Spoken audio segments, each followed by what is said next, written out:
আলিম আলিম আলিমদের যা অবদান আছে পৃথিবীর আর কোন মানুষের অবদান থাকলে থাকতে পারে, কিন্তু আলেমদের অবদানগুলি যদি তারাজুর এক পাল্লায় চাপানো হয় আর পৃথিবীর অন্যদের যদি অবদানগুলি আর এক পাল্লায় চাপা হয়, তাহলে আলেমদের অবদানের পাল্লা ভারী হয়ে যাবে। বলি নারায়ে তাকবীর, একটু জোরে বলি নারায়ে তাকবীর।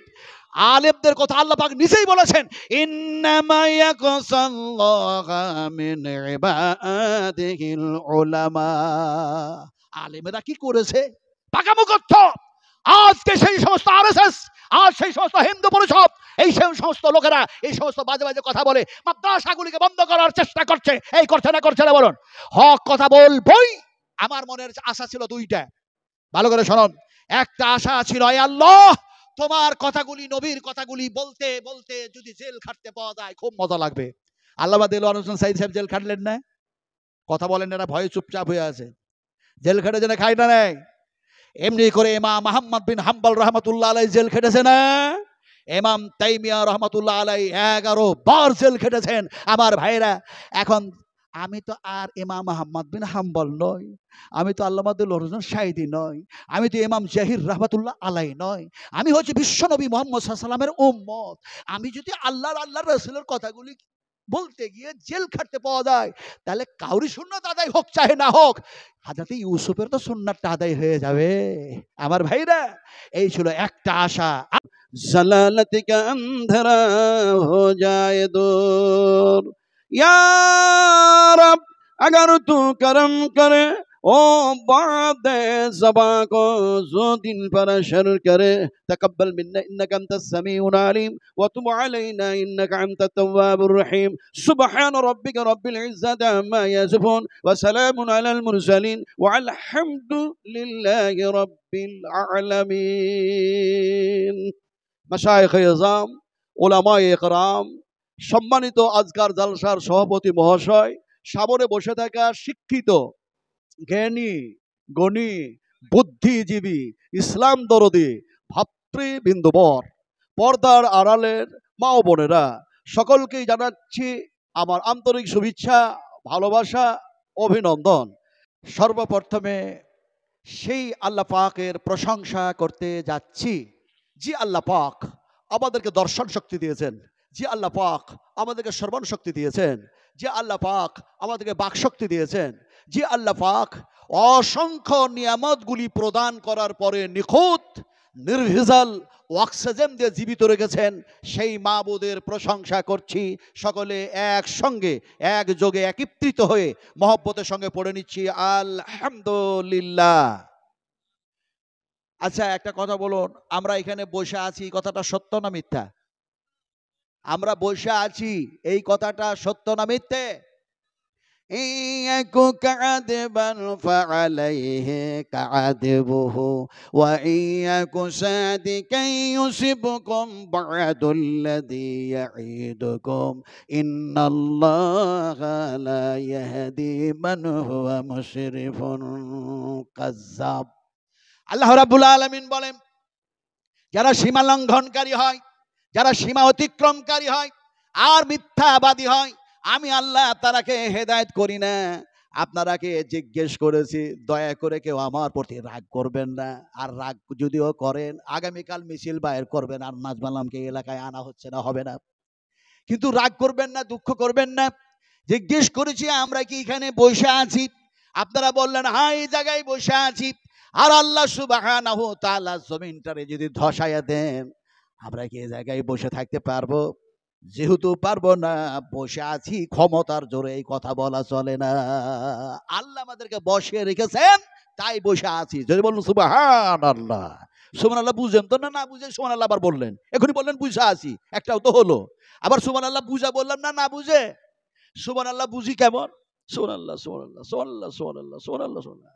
আরে বাবা, সুবহানাল্লাহ সুবহানাল্লাহ সুবহান রাব্বিয়াল আ'লা সুবহান রাব্বিয়াল আযীম সুবহানাকা আল্লাহুম্মা রাব্বানা ওয়া বিহামদিকা আল্লাহুম্মা গফিরলি।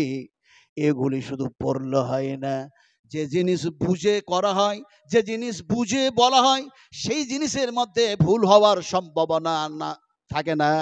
আর যেটা না বুঝে করা হয় বলা হয় 100% যেন সেটা ভুল হওয়ার সম্ভাবনাই থাকে। সুবহানাল্লাহ কাকে বলে? আল্লাহর নবী বুঝাচ্ছেন, বুঝুন। আমি তো বুঝাতে পারবো না, আমার সেই ক্ষমতাও নাই, আমার সেই যোগ্যতাও নেই, আমার ওই ইলমও নাই। ইলম কতটা? একটু বুখারী পড়লাম, কম বড় আলিম শাইখুল হাদিস। একটু যেন দেখা যায় রকেট আবিষ্কার করলাম, আমি কি কম বড় বৈজ্ঞানিক? আমার কি ইলমের অভাব আছে? ওমা উতিতুম মিনাল ইলমি ইল্লা কালিলা। আল্লাহ পাক বলছে একটু জ্ঞান দিলাম, এর ঠেলায় ব্যাঙের মতো ঝাঁপাতে শুরু করলা। আমার ভাইরা, কথা বলতেছিলাম যে আমার সেই ইলম যোগ্যতা কিচ্ছু নাই। এখন বিশ্বনবী বুঝাচ্ছেন, কিভাবে বুঝাচ্ছেন দেখুন। আল্লাহর হাবিব বলেন, বিশ্বনবী রাহমাতুল লিল আলামিন সাইয়্যিদুল মুরসালিন যেন বলেন, যখন তোমরা আল্লাহর সামনে সিজদায় পড়ে দাও, এক আল্লাহর সামনে সিজদায় পড়ে গেছো, আর সিজদায় যখন পড়ে গেছো তখন আল্লাহ আর বান্দার মধ্যে কোনো পর্দা থাকে না, ডাইরেক্ট একটা সম্পর্ক হয়ে যায়। এবার নবী এই কথা বললেন, আর দেখা যায় আল্লাহ সুবহানাহু তাআলা কি বলেন, ওয়াসজুদু ওয়াখতারিব। আল্লাহ পাক বলেন আমার সামনে সিজদায় পড়ে যা আর নিকটবর্তী হয়ে যা, আমার নিকটবর্তী হয়ে যাও, নিকট থেকে নিকটবর্তী হয়ে যাও। এখন আল্লাহর সামনে সিজদায় পড়ে নিকটবর্তী হলাম, আল্লাহ আর বান্দার মধ্যে কোনো পর্দা নাই, ডাইরেক্ট সম্পর্ক হয়ে গেল। এবার আমি সিজদায় পড়ে বলছিটা কি? সুবহানা রাব্বিয়াল আ'লা, সুবহানা রাব্বিয়াল আ'লা, সুবহানাকা আল্লাহুম্মা রাব্বানা ওয়া বিহামদিকা আল্লাহুম্মা ইগফিরলি। কি বললাম? সিজদায় পড়ে বলছি, হে আমার মুনিব, হে আমার মালিক, হে আমার স্রষ্টা, হে আমার খালিক, হে আমার আল্লাহ, তুমি সমস্ত ত্রুটি থেকে পবিত্র, তুমি সমস্ত আয়ুব থেকে পবিত্র। আর আমি তোমার গোলাম, তোমার সামনে সিজদায় পড়ে গিয়েছি, আমার গুনার শেষ নাই, আমার পাপের শেষ নাই, ভুলের শেষ নাই, ফলে তুমি আমাকে পাক করে দাও। আন্দাজ আর অনুমানে শুধু সুবহান রাব্বিয়াল আলা পড়লাম, বুঝলাম নেই। আমার ভাইরা, ওই সুবহান রাব্বিয়াল আলা পড়ে ইহকাল পরকাল কল্যাণ হতে পারে না।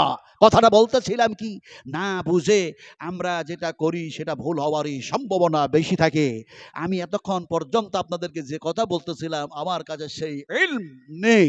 এখন আপনারা হচ্ছেন বুদ্ধিজীবী, জ্ঞানী, সম্মানিত ব্যক্তি। একটা প্রশ্ন করব, গভীর রাত্রে জবাব দেবেন তো ইনশাআল্লাহ? বলেন ইনশাআল্লাহ। ইনশাআল্লাহ পড়ে না, একটু জোরে বলুন ইনশাআল্লাহ। লাভ কি হলো? লাভ কি হলো? হায় হায় হায়, আপনাদের এখানে যেদিন মারামারি হয় সেদিন আমি বক্তব্য রাখছিলাম ওই জায়গায়, কথা বোঝেন, ওই দিকে বক্তব্য রাখছিলাম, আমার গাড়িটাও ভাঙতো নাকি আল্লাহ জানে, কঠিন অবস্থায়। তো যাক, কথাটা আমি অত খুলে বলবো না, অত খুলে বলবো না, এখানকার বলবো না। তারপরের দিন আমার প্রোগ্রাম ছিল তিতুগ্রাম, আপনার মাদ্রাসা, একবারে থানা থেকে মাত্র 100 মিটার দূরে। তো ওখানকার ওসি সাহেব হচ্ছেন নন মুসলিম, উনি আসলেন, গোড়া একদম সব পুরো স্টাফ মিলে চেয়ারে বসে আছি, উনি দাঁড়ায়, ওনার জন্য চেয়ার আছে কিন্তু কাউকে ছাড়তে হবে, কথা বুঝবেন কি নিয়ে। এখন উনি এসেই দেখা যায় আমাকে প্রণাম করলেন। সম্মান বাড়লো না কমলো? এই সম্মান বাড়লো না কমলো? উনি ওসি, চারটিখানি ব্যাপার।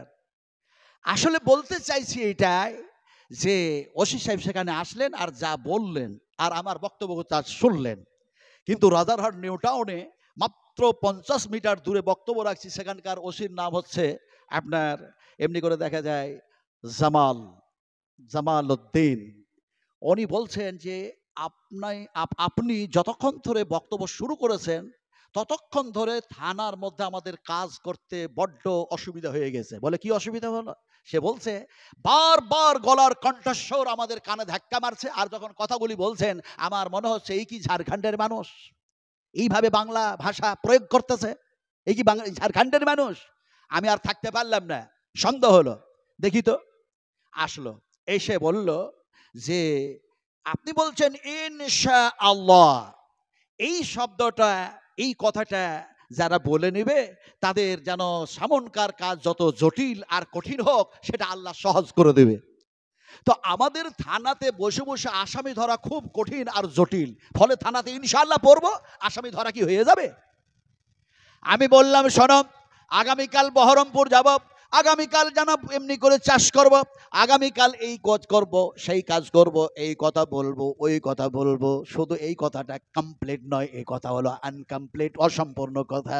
রাসূল আকরাম সাল্লাল্লাহু আলাইহি সাল্লাম বলেছেন, ইনশাআল্লাহ লাগায় নাও, কাজ যদিও জটিল হয় আল্লাহ সেটা সহজ করে দেবেন। উনি বলছেন কেমনে সহজ হয় আমাকে বুঝাতে হবে। আমি ওনারে বুঝালাম, হাজারো দলিল আছে, একটা ছোট্ট করে দলিল দিই, শোনো। একটি মানুষকে হত্যা করলো, মানুষটা নিহত হয়ে গেল, মৃত্যুবরণ করলো।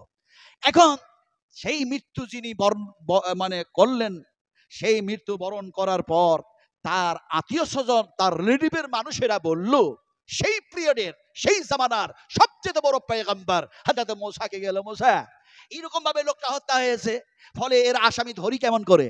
বললে এইভাবে একটা গরু দেখো, এই করো, সেই করো, হেন করো, তেন করো। এখন যত প্রশ্ন করে, জটিল থেকে জটিল, জটিল থেকে জটিল, জটিল থেকে জটিল, সেই ধরনের গরু খুঁজে পাচ্ছে না। শেষ পর্যন্ত তারা ইনশাআল্লাহ পড়েই ফেললো। আল্লাহ সুবহানাহু তাআলা সে কথাটাকে কোরআনের মধ্যে কোট করে দিয়েছেন। এখন দেখা যায় ইনশাআল্লাহ যদি না পড়তো তাহলে সেই ধরনের আসামি তারা ধরতেও পারতো না, খুঁজেও পেত, গাই খুঁজেও পেত না, গরু খুঁজেও পেত না, আর আসামি যেন ধরতেও পারতো না। আল্লাহ তাদের জন্য সেটা সহজ করে দিয়েছিল। উনি শেষ পর্যন্ত বললেন যে ইনশাআল্লাহ পড়লো, সেটা গাবি খুঁজা এবং আসামি ধরা সহজ হলো। কিন্তু থানাতে বসে ইনশাআল্লাহ পড়বো, এটা কেমন করে আসামি ধরা সহজ হবে এটা বলে দিন। আমি বললাম, এটা কি আর খুচরো করা লাগে? ও ওসি সাহেবজি, আপনি যদি ঘুষ না খান, আপনি যদি সুদ না খান, আপনি যদি ইসলামের পক্ষে কথা বলেন, আপনি যদি তাওহীদের পক্ষে কথা বলেন, আপনি যদি কোরআনের পক্ষে কথা বলেন, আপনার আসামি ধরা আল্লাহ সহজ করে দেবে। এটা খুচরো করে দিলাম, কথা বুঝলেন কি নি? তা আপনারা ইনশাআল্লাহ পড়লেন, এটা কি পড়লেন? কথা বলুন, কি পড়লেন? তসবিহ না জিকির? এটা আল্লাহ পাকের ভাষা, এটা আল্লাহ পাকের যেন কথা। আল্লাহ যে কথাগুলি বলেছেন সেটা হলো কালাম, সেটা হলো কোরআন। বিশ্ব নবী যে কথাগুলি বলেছেন সেগুলো হলো হাদিস। আল্লাহ নবী মুহাম্মদুর রাসূলুল্লাহ সাল্লাল্লাহু আলাইহি সাল্লামের কথাগুলি হাদিসে পরিণত হয়ে গেল। আর আল্লাহ সুবহানাহু তাআলা জিবরিল মারফতে ওহীর মাধ্যমে নবীকে জানালেন, এমনি করে নাজিল করলেন, সেটা যেন কোরআনে পরিণত হয়ে গেল। এখন হলোটা কি? ইনশাআল্লাহ যতবার পড়বেন ততবার কোরআন তেলাওয়াত করা হয়ে যাবে, আর নেকিও পাওয়া যাবে। ওই সেন্সে, ওই আকীদায়, ওই ধ্যান, ওই ধারণায়, ওই মেজাজে, ওই মন মস্তিষ্ক নিয়ে যদি পড়ি, সহজ তো হবে, নেকিটাও হয়ে যাবে। যেমন কোরআনের এক জায়গায় বলা হয়, ইনশাআল্লাহু মিনাস সাবিরিন ফালাম্মা আসলামা ওয়া তাল্লাহু লিল জাবিন ওয়া নাদাইনাহু আইয়া ইব্রাহিম। আমার ভাইরা, আমি আসলে বলতে চাইছিলাম যে এই কোরআন, এই হাদিস আপনারা আজকে নতুন শুনছেন না এর আগে শুনেছেন? জবাব দেবেন, একটু জোরে কথা বলুন। আজকে নতুন শুনছি আমরা, না এর আগে শুনেছি? এর পূর্বেও শুনেছি আর এখনো শুনতেছি। কিন্তু শোনার পর আমাদের যে একটা পরিবর্তন আসা দরকার ছিল, সেই পরিবর্তন কি এসছে? কথা বলেন হ্যাঁ কি না? এসছে? আসে নাই। আসলো না কেন? না আসার কারণ কি? অনেক কারণ। কারণ এই যুগটা হচ্ছে যান্ত্রিক সভ্যতার যুগ, এই যুগটা হচ্ছে সায়েন্সের যুগ, এই যুগটা হচ্ছে বৈজ্ঞানিকের যুগ, এই যুগটা হচ্ছে কম্পিউটারের যুগ, এই যুগটা হচ্ছে মোবাইলের যুগ। আর আর অধিকাংশ মানুষের মোবাইলের উপরে ঈমান চলে গেছে। বলছে কি, মোবাইলে সব পাওয়া যায়, মোবাইলে সব অ্যান্সার পাওয়া যায়, মোবাইলে সব দেখতে পাওয়া যায়, মোবাইল সব দিয়ে দেয়, মোবাইলে সব আছে। मैं চ্যালেঞ্জ করতা हूं, মোবাইলে সব আছে। আমি বিশ্বাস করি না, এক জর্রা রাই সরষার দানা পর বিশ্বাস করি না। সেই ঈমান আমার নাই। আমার ঈমান কোথায় আছে আপনাদের বলি। আজকে যারা বলছে যে মোবাইলে সব পাওয়া যায়, সব আছে, সব অ্যান্সার পাওয়া যাবে, তাহলে আমাকে মোবাইলে অ্যান্সার এক্ষুনি দেখায় দাও। কিয়ামতের মাঠে আল্লাহ আমার ডান হাতে আমলনামা দিবে না বাম হাতে আমলনামা দিবে, আমি এক্ষুনি দেখতে চাই। পারবে দেখাতে? যেহেতু পারবে না, সেহেতু ৭০,০০০ ইহুদি তারা দাজ্জালে পরিণত হবে। আর তারা মুসলমানদের ঈমান নষ্ট করার জন্য দেখা যায় এমনি করে যন্ত্র আবিষ্কার করে অত্যন্ত কৌশলের সঙ্গে ঈমান নষ্ট করার জন্য এই সব যন্ত্রগুলি তাদের হাতে তুলে দিবে। তাদের ঈমান কোরআনের উপরে থাকবে না। হবে কি? এখন আল্লাহ পাক বলছেন, ওয়াতিবিয়া। আপনারা কি বিরক্ত হচ্ছেন নাকি? আমি এর চাইতে ভালো জানি না। কোরআন নাই, ও ওয়াজের মূল্যই নাই। আমি যে ওয়াজ করছি আপনারাকে জিজ্ঞাসা না করলেও আল্লাহ জিজ্ঞেস করবেন, মা ইয়ালফিদু মিন কওলিন ইল্লা লাদাইহি রাকীবুন আতীদ। যে কথাগুলি বলেছিলি সেই কথাগুলি কার বলেছিলি, কোথা থেকে বলেছিলি? বদমাশি আর দুষ্টামি কোথা থেকে বলেছিলি? এই প্রশ্ন যদি আমারে হয়, আমার বাঁচার উপায় থাকবে? কথা বলেন আপনারা, বাঁচার উপায় থাকবে? আপনাদের শোনাচ্ছি, আপনারা শুনুন। কথা বলতেছিলাম আমার ভাইরা, আল্লাহ পাক বলছেন ওয়াতিবিয়ানাল লিকুল্লি শাই। আল্লাহ পাক বলেন আমি কোরআনের মধ্যে সমস্ত সবকিছু ঢুকায়া দিয়েছি। আমাদের ঈমান নষ্ট করার জন্য ইহুদিরা এই যন্ত্র আবিষ্কার করলো আর বললো এর মধ্যে সব আছে। বলো কোরআনে সব পাওয়া যাবে, এই কথা তোমরা বলা ছেড়ে দাও, ওই ঈমানটা থেকে তোমরা সরে আসো। তার মানে তোমরা কোরআনের উল্টা চলো। উল্টা ভাষা তো আমরা বুঝি না ভাই। আমি বলে ফেললাম উল্টা চলো, বিহারি মানুষ তো, বলে ফেললাম উল্টা। উল্টা আপনারা নিশ্চয়ই বুঝেন, কিন্তু উল্টার বিপরীত কি বলুন দেখি? হাইয়াকাল্লাহ, বারাকাল্লাহ, জাযাকুমুল্লাহ খাইরান জাযা, আহসানাল জাযা। আল্লাহুম্মা গফির খাতায়ে কাবীরানা, আল্লাহুম্মা গফির খাতায়ে সাগীরানা, আল্লাহুম্মা গফির খাতায়ে জাহিরিনা, আল্লাহুম্মা গফির খাতায়ে বাতিনা। আমি মুসাফির মানুষ, দোয়া দিয়ে দিলাম। কথাটা বলছিলাম কি, मुझे मंजूर नहीं है कि मैं तेरी शिकायत करूं, बात यही से बात निकल आती है तो मैं क्या करूं। কুলের কথা খুলে বলার ইচ্ছা করে না, একটি কথা বলতে গিয়ে আর একটা হাদিস মনে পড়ে যাচ্ছে, রিমোট নেই, জিভা কন্ট্রোল করতে পারছি না। দোয়া দোয়া শব্দটা বাইরে হয়ে গেল, আর ওখানে বাইরে হয়েছে বিপরীত। তার মানে সোজা বললেন। এখন কোনটার ওয়াজ করব আমি, কোনটা যে বয়ান করব? বয়ান, বয়ান এই শব্দটা কিন্তু আমার নয়, এই শব্দটা হচ্ছে আল্লাহ পাকের ভাষা। জোরে বলুন সুবহানাল্লাহ। কার ভাষা বলুন, একটু জোরে বলুন। আল্লাহ বলতে ভয় লাগছে নাকি? আরো জোরে বলুন, কার ভাষা? আল্লাহ বললেন এটা কি? হায় হায় হায়, বায়ানের শব্দ আল্লাহ পাকের ভাষা। কোরআনের মধ্যে এক জায়গায় ইসহাজা বায়ানুল লিন্নাস, এই কিতাবের মধ্যে আমি আল্লাহ বায়ান করলাম, আলোচনা করলাম বিশ্ব মানবের কল্যাণের জন্য। আল্লাহ বললেন। আল্লাহ কি? আল্লাহ আমার মুনিব, আল্লাহ আমার স্রষ্টা, আল্লাহ আমার খালিক, আল্লাহ আমার মালিক ইত্যাদি। কিন্তু আল্লাহ যখন বললেন তখন কোরআন তেলাওয়াত করা হয়ে গেল। তার মানে আপনি যেন বলছেন আল্লাহুল্লাযী খালাকাস সামাওয়াতি ওয়াল আরদা ওয়া মা বাইনাহুমা ফি সিত্তাতি আইয়ামিন সুম্মা ইসতাওয়া আলাল আরশ মা লাকুম মিন দুনিহি মিন ওয়ালিয়্যিন ওয়ালা شفيع أفلا تتذكرون। تفسير ابن كثير، تفسير হোসেনি, تفسير মারফুল কোরআন, تفسير মজহুল কোরআন, تفسير আহসানুল বায়ান, تفسير দোকান, تفسير কাসাফ, এছাড়া আরো অনেক তাফসীর আছে। বিভিন্ন তাফসীর কারকেরা বিভিন্ন ভাবে তাফসীর করেছেন। এখন সেই আল্লাহর কথাগুলি, নবীর কথাগুলি একত্রিত করে যদি ঘন্টার পর ঘন্টা বয়ান করা হয়, রাতের পর রাত বয়ান করা হয়, সপ্তাহের পর সপ্তাহ বয়ান করা হয়, মাসের পর মাস বয়ান করা হয়, বছরের পর বছর যদি বয়ান করা হয়, কিয়ামত পর্যন্ত যদি বয়ান করে দেয়, মানুষের আয়ু, সমস্ত মাখলুকাতের আয়ু, সব হায়াত শেষ হয়ে যাবে, তারপরও আল্লাহর আলোচনা শেষ হবে না। কথা ঠিক না ঠিক আপনারা বলুন? শেষ হয়ে যাবে। কথাটা বলতেছিলাম কি, যে এখন দেখা যায় সোজা, উনি বললেন বিপরীতের উল্টা কি? সোজা। বিশ্বনবী সোজা বুঝাচ্ছেন। দেখুন, হাযা সিরাতুম মুস্তাকিম। আল্লাহ রাসূল একটা সিধা দাগ টানলেন, আর ডান দিকে বাম দিকে ছোট ছোট দাগ টানলেন, আর বললেন এই সিধা পথে যারা জীবন বাস্তবায়ন করবে তাদের গন্তব্যস্থল হবে বেহেশত। আর এই ডান দিকে বাম দিকে যত ছোট ছোট দাগ, এগুলি হচ্ছে শয়তানি পথ। এই দিয়ে যারা জীবন বাস্তবায়ন করবে তারা গুমরাহ, পথভ্রষ্ট, আর দেখা যায় তারা অন্ধকারের মাঝে জীবন কাটাবে। কথাটা বলতেছিলাম, এটা ছিল সোজা। এবার আপনাদেরকে এক্সাম্পল দিয়ে বুঝাই। ওই যে বলেছি যুগটা হচ্ছে ঐতিহাসিকের যুগ। শুধু শুধু কোরআন শোনালে হবে না, শুধু শুধু বুখারী শরীফ আর মুসলিম শরীফ, আবু দাউদ, তিরমিজি, নাসাঈ, ইবনে মাজাহ, তারপরে দেখা যায় আল্লামা ইমাম তাইমিয়া, তারপরে নাসিরউদ্দিন আলবানী, তারপরে ওবাইদুল্লাহ আল মুবারাকপুরি, তারপরে ইমাম জহির রাহমাতুল্লাহ আলাইহি, তারপরে দেখা যায় এমনি করে আরো ইমাম আহমদ বিন হাম্বল রাহমাতুল্লাহ আলাইহি। থিওরি অনেক কিছু দেওয়া যায়, বুঝাতে হবে কিভাবে আমি বুঝাই। এইটা হলো একটা রাস্তা, উল্টাটা বুঝাচ্ছি। এইটা হলো একটা রাস্তা, এই ধারে আপনাদের যে রোড আছে এটা রাস্তা। এই রোড দিয়ে একটা গাড়ি চলে যাচ্ছে, অথবা দাঁড়ায় আছে 22 চাকার একটা ট্রাক, অথবা 28 চাকার একটা ট্রাক, অথবা দেখা যায় এমনি করে 10 চাকার একটা ট্রাক দাঁড়ায় আছে। ট্রাকটাকে ধরে উল্টায়া দেন, ইঞ্জিনটা ওপর দিকে হয়ে গেল, চাকাগুলি ওপর দিকে হয়ে গেছে, বডিটা নিচু দিকে হয়ে গেছে। পৃথিবীর সমস্ত ড্রাইভারগুলিকে একত্রিত করুন, একত্রিত করে এবার ড্রাইভারদেরকে বলুন তোমাদের যা যোগ্যতা আছে, অভিজ্ঞতা আছে, এক্সপিরিয়েন্স আছে সব লাগাইয়া দাও, আর উল্টা গাড়িটাকে একটু চালাইয়া দেখাও। ওই ড্রাইভার কি গাড়িটা চালাতে পারবে? উল্টা গাড়িটা চালাতে পারবে? আল্লাহ পাক বলছেন তোমরা যদি কোরআনের উল্টা চলো, তাওহীদের উল্টা চলো, নবীর উল্টা চলো, আমি তোমাদেরকে কিয়ামতের মাঠে উল্টায়া দেব, আবার উল্টা পথে হাঁটায়া জাহান্নামের মধ্যে নিক্ষেপ করে দেব।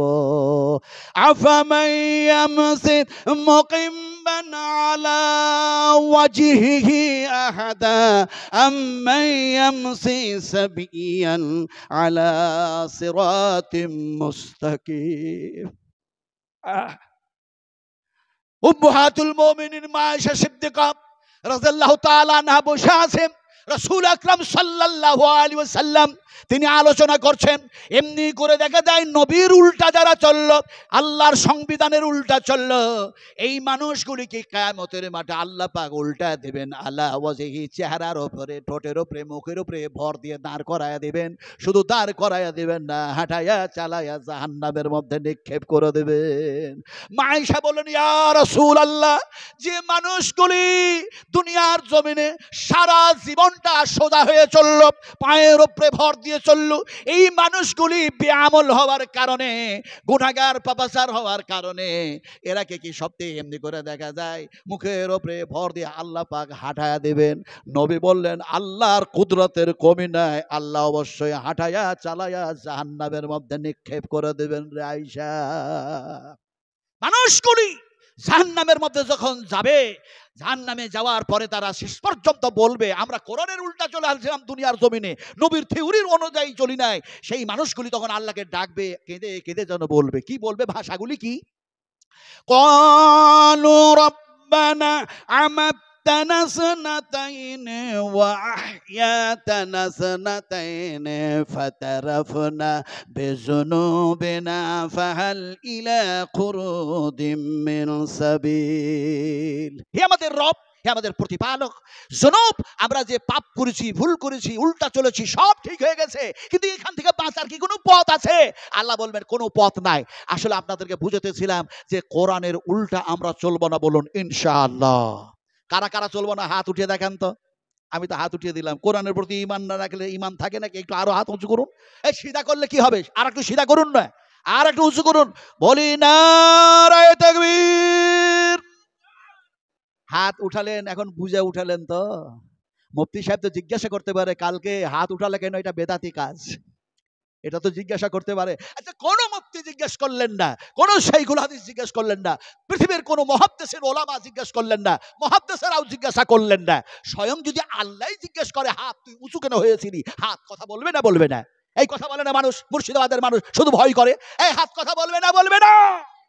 কিয়ামতের মাঠে আল্লাহ যদি বলে হাত তুই কার পক্ষে উঁচু হয়েছিলি বল, হাত যেন বলবে রব তুমি আমার স্রষ্টা, তুমি আমারে হাত বানিয়েছিলে, কোরআনের পক্ষে, তোমার কালামের পক্ষে আমি হাত থাকতে পারি নাই, গোলামি করতেছিলাম তোমার, আমি হাত যেন উঁচু হয়ে গেছিলাম। আলিয়াউমা নাকতিমু আলা আফওয়াহিহিম ওয়া তুকাল্লিমুনা আইদিহিম ওয়া তাশহাদু আরজুলুহুম বিমা কানু ইয়াকসিবুন। বিশ্বনবী একদিন হাত উঠালেন, সেই জায়গাটা আল্লাহ পাক দেখালেন। এই তো আপনার 3 জুলাই জিদ্দায় চাপলাম, আর 4 জুলাই আসলাম। এবার গরমের কারণ থেকে হোক আর আল্লাহর হুকুম, অবশ্যই দেখা যায় অনেক হাজি মারা গিয়েছে, আমার লজেও মারা গিয়েছে, আমরা স্বামী স্ত্রী দুজনেই গেছিলাম। তো যে জায়গায় রাসূল হাত উঁচু করলেন, অনেক সমস্তগুলি জায়গা দেখার পরে যে জায়গায় গেছি একটার পরে একটা হাদিস মনে পড়েছে, চোখ দিয়ে পানি ছড়িয়েছে আর কেঁদেছি। আহারে, আমার নবী যা বলেছেন এইখান থেকে তো সবকিছু বলেছেন।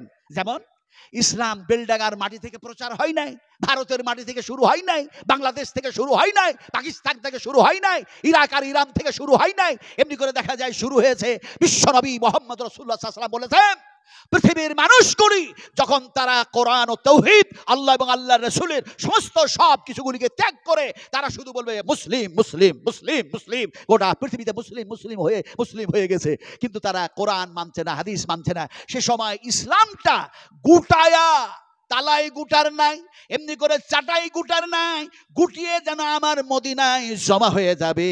তালাইয়ের এক্সাম্পল আমি দিলাম, এমনি করে চাটাইয়ের এক্সাম্পল আমি দিলাম, কিন্তু বিশ্বনবী মুহাম্মদ রাসূলুল্লাহ সাল্লাল্লাহু আলাইহি ওয়াসাল্লাম বলেছেন সাপ যেন দেখা যায় এমনি করে চড়াট করলো, তারপরে দেখা যায় সাপটা যেন দেখা যায় এমনি করে নিজের দরের মধ্যে ঢুকে গেল, গর্তের মধ্যে ঢুকে গেল। ইসলামটা ঠিক যেন দেখা যায় এ মদিনায় এসে আমি নবীর কাছে আবার জমা হয়ে যাবে।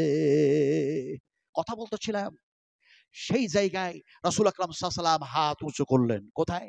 আরাফাত, আরফা, সাবালের রহমত, সেই যেন বিশাল উঁচু পর্বত, যে জায়গায় রাসূল আকরাম সাল্লাল্লাহু আলাইহি সাল্লাম বক্তৃতা করেছিলেন। আজও সেই জায়গা যেন দেখা যায় বর্তমানে সেটা নিদর্শন বলে কায়েম করা হয়েছে। সেখানে উঠলেন, আরে এই জায়গায় রাসূল বক্তৃতা করেছিলেন না? এখন দেখা যায় বক্তৃতা করতে করতে রাসূলুল্লাহ সাল্লাল্লাহু আলাইহি ওয়াসাল্লাম বলেছেন, ও আমার সাহাবীরা, ও আমার সাহাবায়ে কেরামেরা, এইটা হচ্ছে আমার জীবনের হয়তো শেষ হজ, হাজ্জাতুল বিদা, হাজ্জাতুল বিদা, হাজ্জাতুল বিদা, এটাই হয়তো আমার শেষ হজ। ফলে তোমাদের কাছ থেকে আমি সাক্ষী চাই, গবাহ তোমরা দাও। আল্লাহ পাক আমাকে নবুয়ত দিয়েছেন, কোরআন নাজিল করেছেন, ফলে দেখা যায় এমনি করে তোমাদের কাছে দিনটা ইসলামটা আমি পৌঁছে দিতে পেরেছি কি পারি নাই, সাক্ষী দাও। সাহাবীরা বললেন, ইয়া রাসূলুল্লাহ, দিন ইসলাম আপনি পূর্ণভাবে আমাদের কাছে পৌঁছে দিয়েছেন, আমরা সাক্ষী দিয়ে দিলাম। রাসূল আকরাম সাল্লাল্লাহু আলাইহি ওয়াসাল্লাম সেই পর্বতের উপর থেকে হাত উঁচু করলেন আকাশের দিকে, আর আকাশের দিকে হাত উঁচু করে যেন বললেন, ইয়া রফিকুল আলা, ইয়া রফিকুল আলা, ইয়া রফিকুল আলা। আমার নবীর যেন সঙ্গ সাথী সবচাইতে বড় বন্ধু ফেরেশতার মধ্যে হযরতে জিবরিল, আর মানুষের মধ্যে হযরত আবু বকর সিদ্দিক, কিন্তু সবচাইতে বড় সাহায্যকারী আর মদদগার হচ্ছেন আমার আল্লাহ। তাই হাতটা উঁচু করে বললেন, বিশ্ব নবী, হে আল্লাহ, হে আল্লাহ, আপনি যে দায়িত্ব দেওয়া দিয়ে আমাকে এই জায়গায় মাবুস করেছেন পৃথিবীর মাটিতে, সেই দায়িত্ব আমি পালন করেছি। আপনার বান্দা বান্দীদের কাছে দিন ইসলাম যেন পৌঁছায়া দিয়েছি, আপনি সাক্ষী থাকুন। বিশ্ব নবী হাত উঁচু করলেন, নিচু করলেন, আর নিচু করার সঙ্গে সঙ্গে আয়াত নাযিল হয়ে গেল, আল-ইয়াউমা আকমালতু লাকুম দীনাকুম ওয়া আতমামতু আলাইকুম নি'মাতি রাদিতু লাকুমুল ইসলাম দীনান। আমি ওয়াজ করছি, যদি শক হয়, সন্দেহ হয়, মাওলানা শফিউর রহমান আল মুবারাকপুরি হাফেজাহুল্লাহর কিতাব মুতালা করুন, স্টাডি করুন। ওবাইদুল্লাহ আল মুবারাকপুরি হাফেজাহুল্লাহর কিতাব মুতালা করুন। আল্লামা ইমাম তাইমিয়া হাফেজাহুল্লাহর কিতাব মুতালা করুন। ইনশাআল্লাহ এই বক্তৃতা আপনারা পেয়ে যাবেন সেই কিতাবগুলির মধ্যে। কথা বলতেছিলাম, আপনারা হাত উঠিয়েছেন কার পক্ষে? অভিষেকের পক্ষে। আপনারা যদি চুপ থাকেন আমি উল্টা করে কথাই বলবো, কারণ উল্টেই তো চলছি, আমরা উল্টেই চলছি। একটু জোরে বলতে হবে। হাত তুলেছি কিসের পক্ষে? আরো জোরে বলুন, কোরআনের পক্ষে হাত তুলেছি। ফলে দেখা যায় কোরআনকে ব্রিটেনে আজকে পুরো মানে ছিঁড়া হচ্ছে। ব্রিটেনের সেই সমস্ত নরধম নরপশু কোরআনের শত্রু যারা, তারা কোরআনের পাতাগুলোকে ছিঁড়ে ছিঁড়ে পায়ের নিচে রাখতেছে আর রগড়াতেছে। কোরআন দুঃখ করে চোখের পানি ঝরায়া, যেমন মানুষ চোখের পানি ঝরায়, তেমনি করে কোরআন তারাকে বলতেছে, আমি তো মাসুম, তোমরা আমার উপরে অত্যাচার কেন করো? তোমাদেরকে তো এসছি আমি বাঁচার জন্য, বাঁচাবার জন্য, বাধা দেওয়ার জন্য নয়। আমাকে কেন এরকম করো? বাধা আর বাঁচানো দুটো শব্দ বলে ফেললাম, বুঝতে হবে। এই দেখুন, এইটা হলো একটা পথ, আর এইদিকে এইটা হলো একটা পথ। এখন দুই পথে দুইটা মানুষ দাঁড়ায় আছে। একটা মানুষের হাতে তরবারি, আর একটা মানুষ সৈন্য হাত, আর সামন ধার থেকে একটা মানুষ আসছে। এই মানুষটি যখন এই তরবারি নিয়ে আছে, সেই লোকটার দিক দিয়ে যখন যেতে চাইলো, এই মানুষটা বলছে, বেটা এই দিকে যেতে পাবি না, এই দিকে যেতে পাবি না, যেতে দেবো এক শর্তে, এই মূর্তিটা পূজা কর, এই গাছটাকে পূজা কর, এইটাকে সিজদা কর, তাহলে যাওয়ার চান্স পাবি। যদি না করিস তাহলে তরবারি দিয়ে হত্যা করে দেব। এ যেন দেখা যায় জীবনটাই শেষ করতে চাইলো। তার মানে দেখা যায় এই জীবনটা যেন বাঁচাতেই চাই না। এইদিকে আর একজন মানুষ দাঁড়ায় আছে, এখন এই মানুষটা ব্যাক করে যেন সেই মানুষটার দিক দিয়ে পেরিতে গেল। ওই মানুষটা তরবারি নাই, লাঠি নাই, সোটা নাই, কিচ্ছু নাই, যেন অনয় বিনয় করে মানুষটা বলল, ভাই তুমি এই পথে যেও না, এই পথে আছে টাইগার, এই পথে আছে সিংহ, এই পথে আছে ভালুক, ফলে যেন তোমার জীবনের ক্ষতি হয়ে যাবে, খবরদার এই পথে যেও না, তোমারে অনয় বিনয় করি খবরদার যেও না। কোরআন বলে আমি মাসুম, তোরা এইদিকে অন্যায় পথে যাস না, জাহান্নামে চলে যাবি। বাঁচার কথা বলি তারপরও কেন আমারে ছিঁড়িস, আর তোরা যেন পায়ের তলায় রাখিস।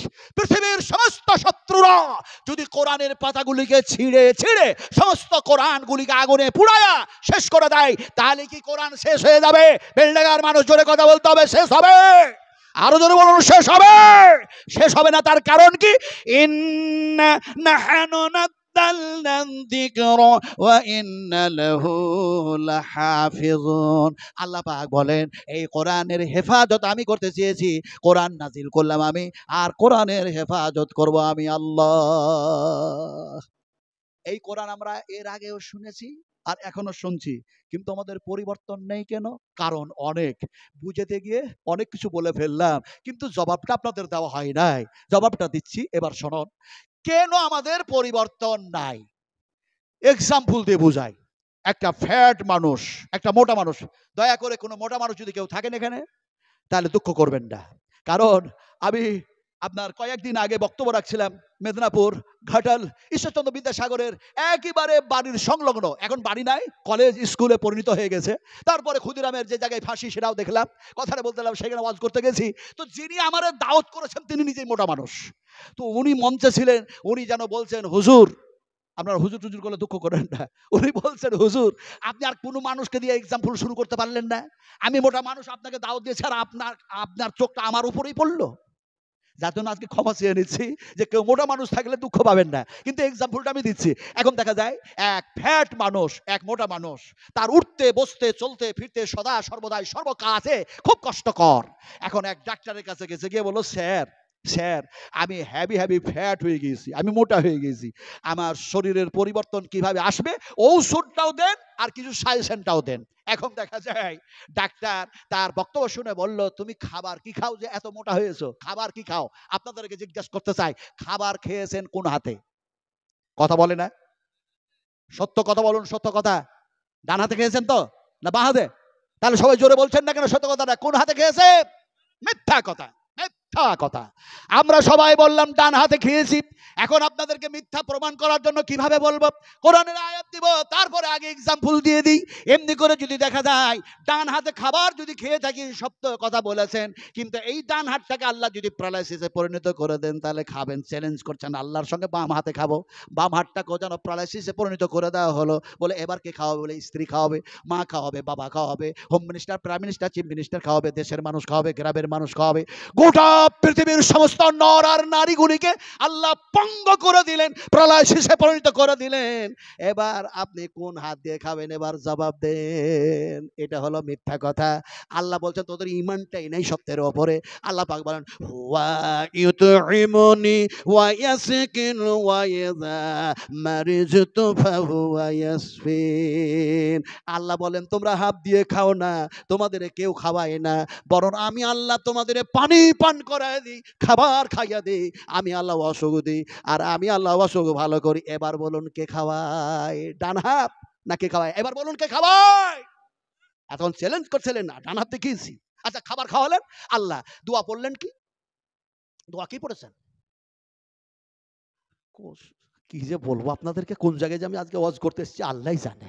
আমার ভাইরা, বিশ্বনবী মুহাম্মদ রাসূলুল্লাহ সাল্লাল্লাহু আলাইহি ওয়াসাল্লাম তিনি খেজুর খেলেন, প্রয়োজন হলে 3টা খেতেন, কিন্তু সেই দিন একটা খেজুর খেলেন। খাওয়ার পর আরে টাটকা জীবিত সাহাবায়ে কেরামদের গুণাগুণ গুণাবলী যদি দেখতে যান, তাহলে যারা হজ করতে গেছে তারা দেখতে পাবে। বিশ্বাস করুন, কি অবস্থা, কি অবস্থা। হায়রে, আপনাদের মুর্শিদাবাদের এই আপনার কি বলে আদিকাঁদের দিককার একজন মাস্টার আমার সঙ্গে ছিলেন, ওনারা 5 জন ছিলেন। তো উনি বলছেন আমি 3 দিন ধরে অনারে আছি শেখ, আমি 3 দিন ধরে অনারে আছি। ভারতপুর কি আছে, ভারতপুর না ভরতপুর কি হাই স্কুল আছে, ওখানকার উনি হেডমাস্টার। তো বলছেন 3 দিন ধরে অনাহারে আছি। তো আমার সামনে আসলো বরফের একটা কার্টন, ওই পাথরগুলি দুই হাতে নিচ্ছে আর চিবিয়ে চিবিয়ে খাচ্ছে। কথা বুঝেন কিনা? বলছে সবচেয়ে সর্বশ্রেষ্ঠ নিয়ামত আমি মনে হচ্ছে খাচ্ছিলাম সেই দিন, 3 দিন ধরে অনাহারে। হাদিস পড়তাম আর মনে মনে ভাবতাম সাহাবীরা অনাহারে থাকতো কেমন করে, কিন্তু প্র্যাকটিস হয়ে গেল, সেখানে প্র্যাকটিক্যাল দেখলাম কিভাবে থাকা সম্ভবপর হয়। সেখানে আল্লাহর ভয়ে কান্না করতে করতে কিভাবে সময় পেরিয়ে যাচ্ছে, মানুষ খিদার কোনো টের পায় না। ধরুন সুবহানাল্লাহ। আলোচনা করছিলাম কি? আলোচনা আপনাদের সামনে যেটা করতেছিলাম সেটা হচ্ছে এইটা, রাসূল আকরাম সাল্লাল্লাহু আলাইহি সাল্লাম তিনি একটি খেজুর খেলেন, দোয়া পড়লেন কি? আপনারা কি যেন বললেন? আলহামদুলিল্লাহ না কি বললেন? বললেন না? আল্লাহর হাবিব দোয়া যেটা বললেন, ইমাম বুখারী রাহমাতুল্লাহ আলাইহি বুখারী শরীফের মধ্যে দোয়াটাকে কোট করে দিয়েছেন। নবী সাহেব যেন খেজুর খাওয়ার পর, খাবার খাওয়ার পরে তিনি যেন দোয়া পড়লেন, আলহামদুলিল্লাহি হামদান কাসীরান তাইয়্যিবান মুবারাকান ফি গায়রা মাগফিয়ান ওয়ালা মুওয়াদ্দিয়ান ওয়ালা মুস্তাগনান আনহু রাব্বানা। এই দোয়া তো আপনাদের জানা আছে। হ্যাঁ, কালকে সব মাদ্রাসায় ভর্তি হন, ভর্তি হন। কুল হাল ইয়াস্তাবিল্লাযীনা ইয়ালামুনা ওয়াল্লাযীনা লা ইয়ালামুন। শিক্ষিত মানুষ আর অশিক্ষিত মানুষ কখনো সমান হয় না। আল্লাহর হাবিব, মুসলিম শরীফের হাদিস, বুখারী শরীফের মধ্যে এসেছে, হাদিসের রাবী হযরতে এমনি করে দেখা যায় বারা ইবনে আযব রাদিয়াল্লাহু তাআলা আনহু, তিনি বসে আছেন। রাসূল বলছেন, শোনো আমার সাহাবী, আল্লাহ পাক তো ঘুমের ঘোরেও মওত দিতে পারে, ঘুমের ঘোরেও তো মৃত্যু হয়ে যেতে পারে। ফলে সেই সময় তো কলমা পড়ার সুযোগ থাকবে না, তওবা করার সুযোগ থাকবে না, আল্লাহর কাছে ক্ষমা চাওয়ার সুযোগ থাকবে না। ঘুমের ঘোরে যদি তোমার মৃত্যু হয়ে যায় তো ঘুমাবার পূর্বে একটা দোয়া পড়ে নিও। আমি রাসূলুল্লাহ বলছি, আমি বিশ্বনবী বলছি, আমি রাহমাতুল্লাহ আলামিন বলছি, আমি সাইয়্যিদুল মুরসালিন বলছি, ও আমার সাহাবী শোনো, যদি সেই দোয়া পড়ে শুয়ে যাও আর তোমার ঘুমের ঘোরে আল্লাহ যদি মৃত্যু প্রদান করে দেন, তাহলে তোমার মৃত্যু হবে ইসলামের ভিত্তিতে, ইসলামের ফিতরাতে মওত হবে। দোয়াটা পড়ে শুয়ে যেও। দোয়াটা কি? নবী সাহেব শিখালেন। সাহেব বললাম বলে আপনারা দুঃখ পাচ্ছেন নাকি? আরে নবীকে নবী যদি সাহেব না বলা হয় না, তাহলে ডাক্তার সাহেব হবে কি করে, এসডিও সাহেব হবে কি করে, বিডিও সাহেব হবে কি করে, মাস্টার সাহেব হবে কি করে, উকিল সাহেব হবে কি করে, মুলি সাহেব হবে কি করে? আল্লাহ নিজেই সে নামটা রেখেছেন নবীর নাম। আল্লাহ পাক যেন কোরআনে এক জায়গায় বলেন, মা দাল্লা সাহিবুকুম ওয়া মা গাওয়া ওয়া মা ইয়ানতিকু আনিল হাওয়া। আল্লাহ রাব্বুল আলামিন বলেন, তোমাদের কাছে এমন একজন সাহেবের রাসূলকে প্রেরণ করলাম, সে যা ডিসিশন দেয়, যে ফয়সালা দেয়, সেটাই আমি আল্লাহর ফয়সালা মেনে নাও। আমি আল্লাহর কাছে ভালোবাসা হয়ে যাবে, প্রিয় হয়ে যাবে, মহব্বতের যেন বান্দা হয়ে যাবে। আমি সেদিকে আজকে নাই বা গেলাম। কথাটা বলতেছিলাম, দোয়াটা কি শেখালেন? দোয়াটা আপনারা শিখুন। দোয়া যেন শেখানো হলো এমনি করে, আল্লাহুম্মা নাফসি ইলাইকা ওয়াজজাহতু ওয়াজহি ইলাইকা ওয়া ফাওয়াজতু আমরি ইলাইকা ওয়া আলজাতু জাহরি ইলাইকা রাগবাতান ওয়া রাহাবাতান ইলাইকা লা মালযা ওয়া লা মানজা মিনকা ইল্লা ইলাইকা আল্লাহুম্মা আমানতু বিকিতাবিকাল্লাযী আনজালতা ওয়া বিনাবিয়িকাল্লাযী আরসালতা। এই দোয়া তো আমরা সবাই জানি। হায় হায় হায় হায়, কি অবস্থা! কথা বলতেছিলাম, এই জীবনের পরিবর্তন না হওয়ার কারণ কি? ডাক্তার বললো যে এত যে মোটা হয়েছো, খাবার কি খাও, খাবার কি খাও? তো ফ্যাট মানুষটা বলছে, স্যার সকালবেলা হলে আমি 8টা রুটি খাই। ডাক্তার বলছে সর্বনাশ, আরে সকাল হলে 8টা রুটি খায়। ডাক্তার মনে মনে ভাবলেন দুপুর বেলা হতে অনেক দেরি, তাই মনে হয় বেশি খিদা পাবে আর বেশি খাবে। জিজ্ঞেস করলেন দুপুর বেলায় কটা খাও? বলছে 8টা খায়। বলে রাত্রে কটা খাও? বলছে 8টা খায়। আপনারা সব বুদ্ধিজীবী জ্ঞানী মানুষ বসে আছেন, হিসাব করে বলুন তো, 3 8 রুটি হিসাব করে বললেন তো? হিসাব হিসাব আমার মুখ দিয়ে বাইরে গেল হিসাব। আর আল্লাহ পাকও বলছেন, কি বলছেন? আলিয়াউমা তুদা কুল্লু নাফসিন বিমা কাসাবাত লা যুলমাল ইয়াউম ইন্নাল্লাহা সারিউল হিসাব। কি খেয়েছো, কোথা থেকে ইনকাম করেছো, কিভাবে চলেছো, হিসাব লাগবে না লাগবে না মিয়া? এই হিসাব লাগবে না লাগবে না? আমি পারছি না অত বুঝাতে ভাই। এই এত গভীর রাত্রে বুড়ো মানুষ থেকে 70 বছরের বুড়ো ওসমান গনি সাহেব, রিয়াজুল সাহেব, কি বলে আব্দুল আউয়াল, এরা তো তখন একেবারে তোলবা। আমি যখন ওয়াজ করছি মুসলিম রহমানী সাহেবের সঙ্গে, যখন হোসেন সালফি সাহেবের সঙ্গে, যখন দেখা যায় আইনুল বাড়ি আলিয়াবির সঙ্গে, যখন মুখতার রহমান নাদভির সঙ্গে, কত কথা বলবো। তার মধ্যে আল্লাহ পাক আমাকে রেখেছে। যাক, কথা বলতেছিলাম তো, কথা বলতেছিলাম কি, আপনাদেরকে যে কথাটা বলতেছিলাম সব ওয়াজ করতে পারবো না আজকে, ইনশাআল্লাহ ইনশাআল্লাহ। আল্লাহ পাক কখনো যদি নিয়ে আসে আর মূল্যবান সময় যদি আনা হয়, যথাযথভাবে আলোচনা করব, শুধু করব না, আমল করার চেষ্টা করব। বলুন ইনশাআল্লাহ। আলোচনা কি করছিলাম? এখন দেখা যায় আপনারা হিসাব করে বললেন কটা রুটি বললেন যেন? 24টে। ডাক্তার বললেন তুমি 24টা রুটি খাও তো? বলেছি হ্যাঁ। তো তো ডাক্তার বললেন তোমাকে ঔষধ দিব, পরামর্শ দিচ্ছি সর্বপ্রথম খাবারের অঙ্কটা কমায় দাও। স্যার খাবো কটা আর কমাবো কটা? ডাক্তার বললেন 24টার মধ্যে 12টা খাও আর 12টা বাদ দাও। শুধু 12টা রুটি খাই, তারপরও পরিবর্তন নেই। দ্বিতীয়বার আবার ডাক্তারের কাছে গিয়েছে, যে অনয় বিনয় করে বলল, স্যার কোনো পরিবর্তন নাই, আপনার কথা শুনেছি, শরীরটা যেমনকার তেমনি মোটা আর ফ্যাট হয়ে আছে, কষ্ট যেন হতেই আছে, অসুবিধা যেন হচ্ছে, ফলে আপনি দয়া করে আমাকে যেন ভালো করে পরামর্শ দেন, ঔষধ দেন। সামথিং কিছু ঔষধ দিল। আর যেন ডাক্তার বলল, ওই যে 12টা রুটি খাচ্ছ ওর মধ্যে থেকে 6টা রুটি আরো কমায়া দাও।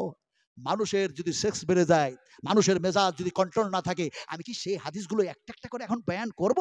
খাবার কমাইতে হবে, রোজা রাখতে হবে, সবুর করার জন্য পানি পান করতে হবে, উজু করতে হবে, রাগ কন্ট্রোল হলে শুয়ে যেতে হবে, সেই হাদিসগুলিকে বয়ান করব? সময় নেই আমার হাতে। এখন দেখা যায় ডাক্তার বললেন ওই 12টার মধ্যে থেকে আরো 6টা কমিয়ে দাও। 6টা রুটি যেন খেলো, তারপরও শরীরের পরিবর্তন নেই।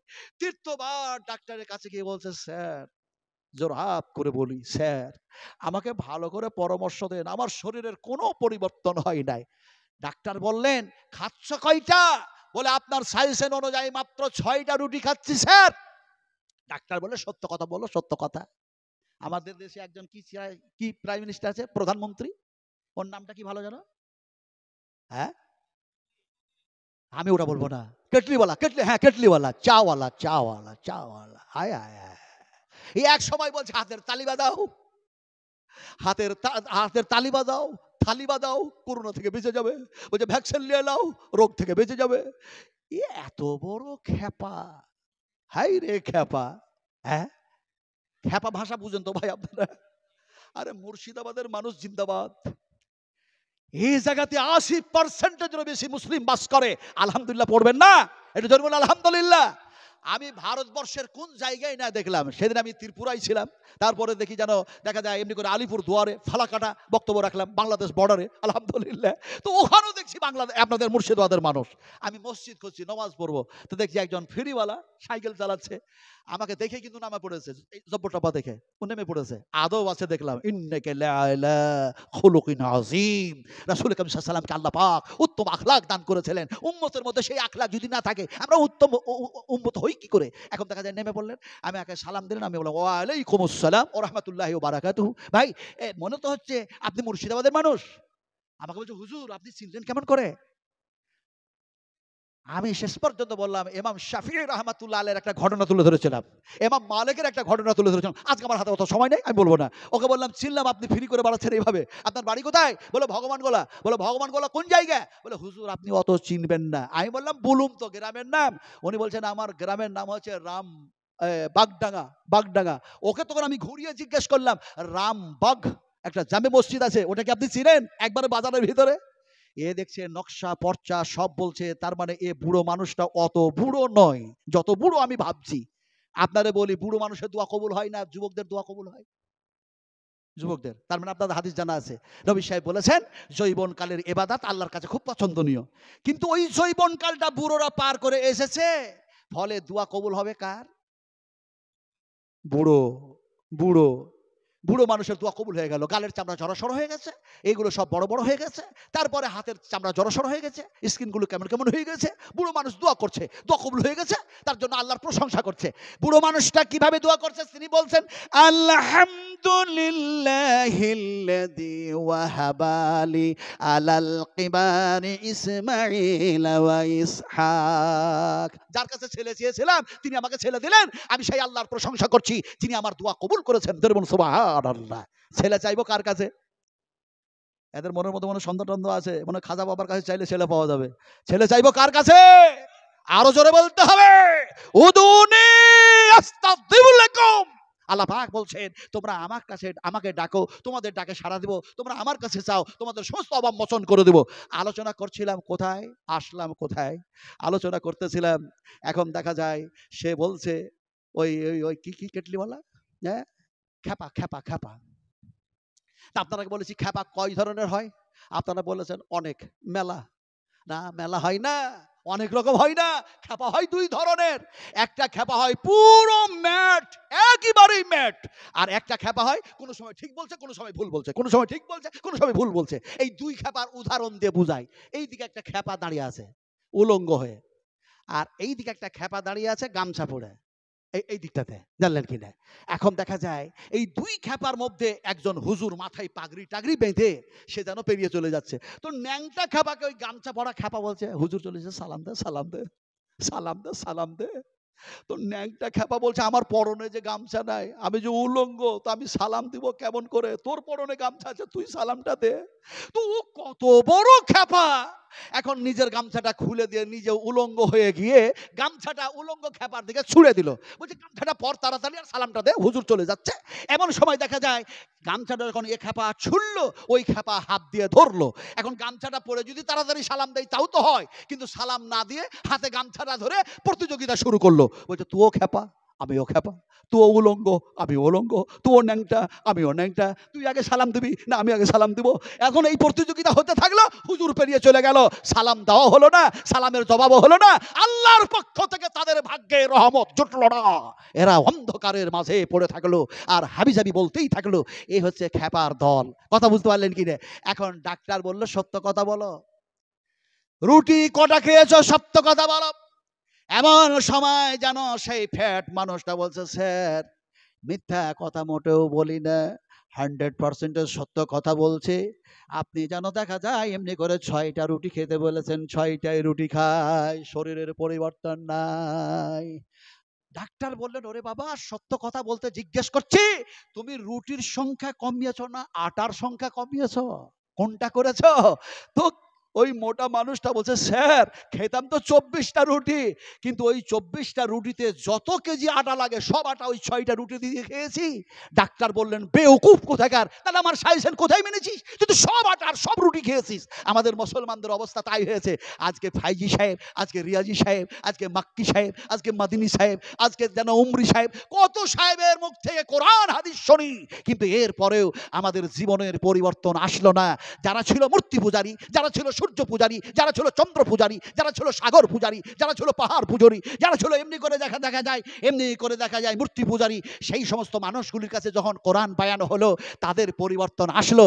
আজকে যদি তাদের মতো আমরাও শোনার পরে আমল করতাম, তাহলে হযরত ওমর রাদিয়াল্লাহু তাআলা আনহু, হযরত আবু বকর সিদ্দিক, হযরত আবু তালহা, হযরত আবু দারদা, হযরত আবু হুরায়রা, হযরত আব্দুর রহমান বিন আউফ ইত্যাদি ইত্যাদি সাহাবায়ে কেরামদের মতো আমাদেরও ঈমান তৈরি হতো, আমাদেরও এক পরিবর্তন আসতো। কিন্তু পরিবর্তন আসছে না, আমরা শুধু বলছি আর আমরা শুনছি, আমরা সেইভাবে কামা হক্কাহু সেইভাবে আমল করছি না। কথা ঠিক না বেঠিক? আপনারা জবাব দেন, কথা ঠিক না বেঠিক? আমার ভাইরা, সোনা টুরেরা, কথা বলতেছিলাম আপনাদের সামনে, বিশ্ব মানবের কল্যাণের জন্য সর্বশ্রেষ্ঠ একটা কিতাব নাজিল করা হলো। কিতাবের নাম কি বলুন? কোরআন। এই যে এনারা পাগড়ি পেলেন, এনারা সব হাফিজে কোরআন না আলিম? আলিম। আলহামদুলিল্লাহ সুম্মা আলহামদুলিল্লাহ। এই মাসেরই আমি যেন কয় তারিখে, এই এক সপ্তাহ হয় নাই, 4-5 দিন হচ্ছে, আমি দক্ষিণ 24 পরগনার একটা জায়গায় ছিলাম, চটা বলে একটা জায়গা। সেখান থেকে সারা ভারতবর্ষকে এই আপনার জিন্সের প্যান্ট যত তৈরি হচ্ছে ওখানে হচ্ছে। তো ওখানে মাদ্রাসায় আপনার পাগড়ি দেওয়া হলো, 20 জন কোরআনের হাফিজ।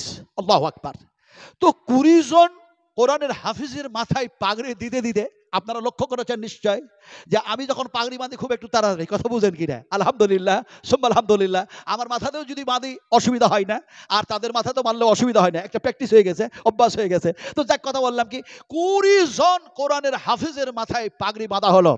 একজন আপনাদের মুফতি নাজমুল হক বলে কে যেন আছেন মুর্শিদাবাদে, উনি বললেন আমাকে যে শেখ আপনি যদি না থাকতেন বড্ড আমার কষ্ট হতো আজকে এতগুলো ছেলের মাথায় পাগড়ি বাঁধতে। তো যাক, খুব সুন্দরভাবে হয়ে গেছে। কথাটা বলতেছিলাম যে সেখানে যেন দেখা যায় কোরআনের হাফিজ তৈরি হলো 20 জন। আজকে আমার এই মাদ্রাসা থেকে, বেলডাঙ্গা এই যেন মাদ্রাসা থেকে ছেলে যেন এমনি করে তৈরি হয়েছে আলিম।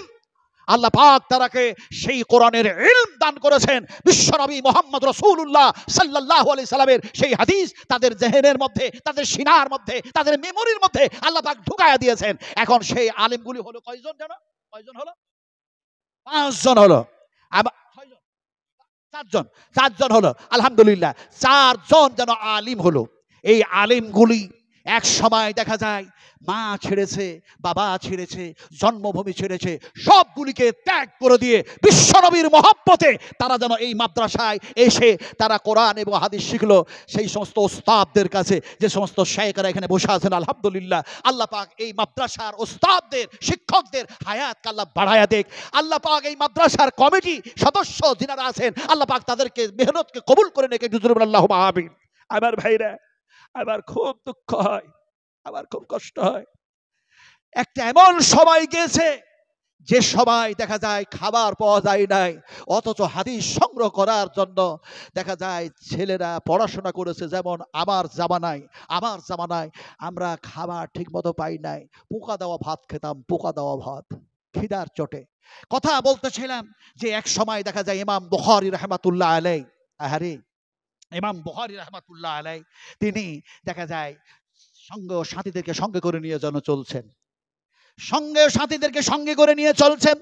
খিদার তাড়নায় যেন দেখা যায় এমন যেন পেতাব হয়ে পড়েছেন, কিন্তু কেউ যেন দেখা যায় বেয়াদবি করে হোক, চাই ইচ্ছাকৃত হোক, চাই অনিচ্ছাকৃত হোক, যেন দেখা যায় মাথার উপরে ছাই ফেললো। সেই ছাই পড়ার সাথে সাথে তিনি বললেন আলহামদুলিল্লাহ। অন্য সাথীরা যেন বললেন এইরকম ভাবে আপনার যেন শরীর উপরে ছাই ফেলা হলো আর আপনি আল্লাহর প্রশংসা করেন।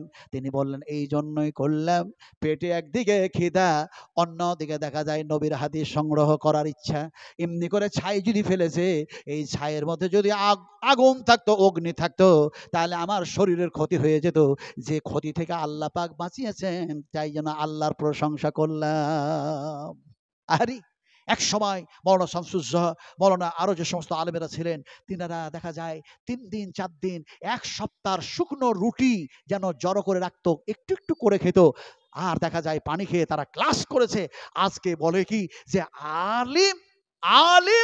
আলিমদের যা অবদান আছে, পৃথিবীর আর কোন মানুষের অবদান থাকলে থাকতে পারে, কিন্তু আলেমদের অবদানগুলি যদি তারাজুর এক পাল্লায় চাপানো হয়, আর পৃথিবীর অন্যদের যদি অবদানগুলি আর এক পাল্লায় চাপা হয়, তাহলে আলেমদের অবদানের পাল্লা ভারী হয়ে যাবে। বলি নারায়ে তাকবীর, আরো জোরে বলি নারায়ে তাকবীর। আলেমদের কথা আল্লাহ পাক নিজেই বলেছেন, ইন্নামা ইয়াকসাল্লাহু মিন ইবাদিহিল উলামা। আলেমেরা কি করেছে? পাকামো করত। আজকে সেই সমস্ত আরএসএস, আজ সেই সমস্ত হিন্দু পরিষদ, এই সমস্ত লোকেরা এই সমস্ত বাজে বাজে কথা বলে মাদ্রাসাগুলিকে বন্ধ করার চেষ্টা করছে। এই করছে না বলুন? হক কথা বলবই। আমার মনের আশা ছিল 2টা, ভালো করে শুনুন। একটা আশা ছিল, হে আল্লাহ, তোমার কথাগুলি, নবীর কথাগুলি বলতে বলতে যদি জেল খাটতে পাওয়া যায় খুব মজা লাগবে। আল্লামা দেলোয়ার হোসেন সাইদ সাহেব জেল খাটলেন না? কথা বলেন, এরা ভয়ে চুপচাপ হয়ে আছে। জেল খেটে যেন খাই না নেই। এমনি করে ইমাম আহমদ বিন হাম্বল রহমতুল্লাহ আলাইহি জেল খেটেছে না? ইমাম তাইমিয়া রহমতুল্লাহ আলাইহি 11 বার জেল খেটেছেন। আমার ভাইরা, এখন আমি তো আর ইমাম আহমদ বিন হাম্বল নই, আমি তো আল্লামা দেলোয়ার হোসেন সাইদি নই, আমি তো ইমাম জাহির রহমতুল্লাহ আলাইহি নই, আমি হচ্ছে বিশ্বনবী মুহাম্মদ সাল্লাল্লাহু আলাইহি ওয়াসাল্লামের উম্মত। আমি যদি আল্লাহর রাসূলের কথাগুলি বলতে গিয়ে জেল খাটতে পাওয়া যায়, তাহলে কাউরি সুন্নাত আদায় হোক চাহে না হোক, হযরত ইউসুফের তো সুন্নাতটা আদায় হয়ে যাবে। আমার ভাইরা, এই ছিল একটা আশা। আর একটা আশা ছিল, আয় আল্লাহ, যেখান থেকে তোমার এই দিন প্রচার শুরু হয়েছে, কোরআন এসছে, হাদিস এসছে, আল্লাহ তুমি সেই জায়গায় একটু যাওয়ার সুবিধা করে দিও, সুযোগ করে দিও। আরে জান্নাতুল বাকিয়াতে, আর যে জায়গায় নবী যে জান্নাতের মধ্যে শুয়ে আছেন, সেই জান্নাতের মধ্যে যখন ঢুকলাম, কথা বুঝেন কিনি, আল্লাহর হাবিব বলেছেন, আমার মেহরাব আর আমার মিম্বার, আমার মেহরাব থেকে আমার মিম্বার পর্যন্ত এটা হচ্ছে রিয়াদুল জান্নাহ। এখন সেই রিয়াজুল জান্নাতের মধ্যে যাবার পরে দেখা যায়, আরে দুয়া যেন লম্বা হলো, একটু ছোট হলো, লম্বাও হলো, 2 রাকাত নামাজও যেন পড়া হলো। সেইখান থেকে যখন নামাজ পড়তেছিলাম, মনে মনে বলছিলাম, আরে আমার নবী তো এই জায়গায় পা পড়েছে, ওমর, আবু বকর, উসমান গনির এই জায়গায় পা পড়েছে। এখন দেখা যায় জান্নাতুল বাকিয়াতে গেলাম, মনের মধ্যে হঠাৎ যেন হাদিস মনে পড়ে গেল। আমার নবী বলেছেন, এই জান্নাতুল বাকিয়া থেকে যেন 1টা নয়, 2টা নয়, 1000 নয়, 2000 নয়, 70,000 মানুষ বেহিসাব যেন জান্নাতে চলে যাবে। রাসূলুল্লাহ বলেছেন। এই হাদিস মনে পড়ার সঙ্গে সঙ্গে প্র্যাকটিক্যাল যেন চোখ দিয়ে পানি ঝরাতে বললাম, উম্মাহাতুল মুমিনিন মা আয়েশার কবর বুঝি এইটা। হযরত উসমান গনি রাদিয়াল্লাহু তাআলার কবর বুঝি এইটা। আমার সোনার টুকরারা, সেই জায়গায় গেলে পৃথিবীর কোনো মাল ধন সম্পদ মনে থাকে না। আরে এমন একখানা জায়গায় রাসূল আকরাম সাল্লাল্লাহু আলাইহি ওয়াসাল্লাম শুয়ে আছেন, যে কথাটা বলতেছিলাম, ওলামাদের কত অবদান, আলিমদের কত অবদান। এই মাদ্রাসা, এই ইদারা, এই ফ্যাক্টরি, বেশি লম্বা করব না, কথা বলতে বলতে বলতে যেন মনে হচ্ছে ঘড়ির কাঁটা একেবারে কটা বাজে জানি না, 11:30 হয়ে গেছে। এখানে যতগুলো মানুষ বসে আছেন, আপনারাকে একটা কথা বলবো, দয়া করে শুনবেন, দয়া করে, অনুগ্রহ করে। কথাটা অন্য কিছু বলবো না। যখন ওই রিয়াদুল জান্নাতে 2 হাত তুলে দোয়া করছিলাম, তখন একটা দোয়া করেছিলাম ছোট, আর একটা দোয়া করেছিলাম বড়। কিন্তু যে দোয়াটা করেছিলাম, যে দোয়াগুলি করেছিলাম, আপনাদের জন্য করেছি। কারণ সারা পশ্চিমবঙ্গের মানুষের সঙ্গে আমার যেন একটা ওয়াদা ছিল, আমি সেখানে আল্লাহ পাক যদি নিয়ে যান, আমার এই পূর্ণ করলে আপনাদের জন্য আমি দোয়া করব। দোয়াগুলি কি করেছিলাম 10টা মিনিটের মধ্যে আপনাকে ছেড়ে দেবো। আমার ড্রাইভার মিস কল দিতে শুরু করেছে, যেহেতু আমি গত রাত্রে কিষানগঞ্জে আল মাহাদ মোজাম্মেল প্রিন্সিপাল সাহেব ছিলেন, তারপরে আব্দুর রকিব আল মাদানি, এমনি করে নুরুল মাদানি, এমনি করে কৌসর মাদানি হাফেজাহুল্লাহ, আর এদিকে আব্দুল হামিদ মাদানি, আব্দুল হাশিম মাদানি, ইসমাইল আল মাহবুশি, এরা হচ্ছে আমার ক্লাস ফ্রেন্ড। আলহামদুলিল্লাহ সুম্মা আলহামদুলিল্লাহ। পিসকুড়িতে ওনাদের বাড়ি, আলিফনগরে বাড়ি, আলিফনগর থানাতে বাড়ি। কথা বলতেছিলাম যে সেখানে ছিল, আমি অত্যন্ত টাইট, অত্যন্ত যেন ক্লান্ত অবস্থায় আছি। আর প্রতিটি জায়গাতে এই রাত্রির শেষের বেলায় উঠাই। আমি অনেক সময় বলি, শেষের বেলায় যে প্রধান বক্তাকে কেন নিয়ে যায়, আসলে তারা প্রধান বক্তা নয়, এরা কুরবানির খাসি, কোরবানির খাসি। আচ্ছা, কোরবানির খাসি যে বললাম, আচ্ছা নমাজের আগে, ঈদুল আজহার নমাজের আগে আপনারা কুরবানি জবা করেন না নমাজের পর? ছন্দটন্দ আছে, জোরে বললেন না। নমাজের পর না নমাজের আগে? একজন সাহাবী নমাজের আগেই জবা করে দিলেন। বিশ্ব নবী মুহাম্মদুর রাসূলুল্লাহ সাল্লাল্লাহু আলাইহি সাল্লামের কাছে ইনফরমেশন হয়ে গেল। নবী যেন ডাকলেন আর বললেন, তুমি আর একটা দাও। বলে, হুজুর আমার কাছে সেরকম কিছু নাই, আর অনিচ্ছাকৃতভাবে এটা হয়ে গেছে, জানিও না। বলে, এরকম করলে কেন? নেকের লোভে পড়ে যেন এমনি করে কোরবানিতে এই সব আছে সেই সব আছে, নানা কিছু বলেছেন, এখন সেই পড়ে যেন আমি নমাজের আগেই করে ফেলেছি। আল্লাহ নবী বললেন, এরকম আর করো না, এরকম আর করো না, এরকম আর করো না।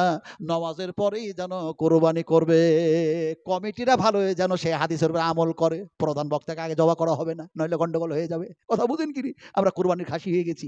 এখন দেখা যাচ্ছে ভাই, বলার শেষ নাই রে ভাই, আমার সোনার টুকরারা, শোনার শেষ নাই, আলোচনার শেষ নেই, কিন্তু আমলের অভাব আছে আছে আছে আছে না রে বলুন? আমলকারীকে বলা হয় ইমানদার, আর বেআমলকারীকে, কত বড় সাহস দেখছেন, বলছে বেঈমান। ঠিক বলেছেন আপনি, বেঈমান। কিন্তু আমি অত বড় ভাষা বলতে পারবো না। আমি কি বলবো? বেঈমান, বেঈমান। আর কথা বাংলায় বেঈমান। কথা বুঝেন কিরে? এই ভাষাটা বুঝাবো কেমন করে? বুঝাই আপনাকে এমনি করে। কুরবানির সিজন এসছে, কুরবানির সিজন। এখন কুরবানির সিজন এসছে বলে হাটে গেছে খাসি কিনতে। খাসি কিনতে গিয়ে দেখা যায় সবাই খাসি কেনাকাটি করছে। একজন যেন পুঁজিপতি মানুষ, ধনার্থ ব্যক্তি, পুঁজিপতি ব্যক্তি, সে যেন গেছে হাটে। হাটে যাওয়ার পরে বলছে, ভাই এই খাসির দাম কত? বলে 1,25,000 টাকা। শেষ পর্যন্ত খাসিটা বিক্রি হলো না, ফিরে যায়। একটা লোক বলল, তোর খাসি কি বিক্রি হয় নাই ভাই? বলে, না বিক্রি হয় নাই। বলে, এই শোন, 50% তোর টাকা, 50% আমার টাকা, তোর খাসি 1,25,000 বিক্রি করবো, তুই কিন্তু আমাকে 50% টাকা দিবি, আগে বল। বলছে, হ্যাঁ দেবো, চলো। এখন চলে গেছে হাটে। যাওয়ার পরে এখন দেখা যায় দড়িলে দাঁড়িয়ে আছে আর বলছে 1,25,000, 1,25,000, 1,25,000। অন্যান্য পাইকাররা বলছে, তোর খাসি তো বিক্রি হয় না, হবেও না। কিন্তু এক পুঁজিপতি গিয়ে বলছে, ভাই তোমার 1,25,000 টাকা খাসির দাম, তো খাসির মধ্যে গুণ কি আছে বলো? গুণ কি আছে?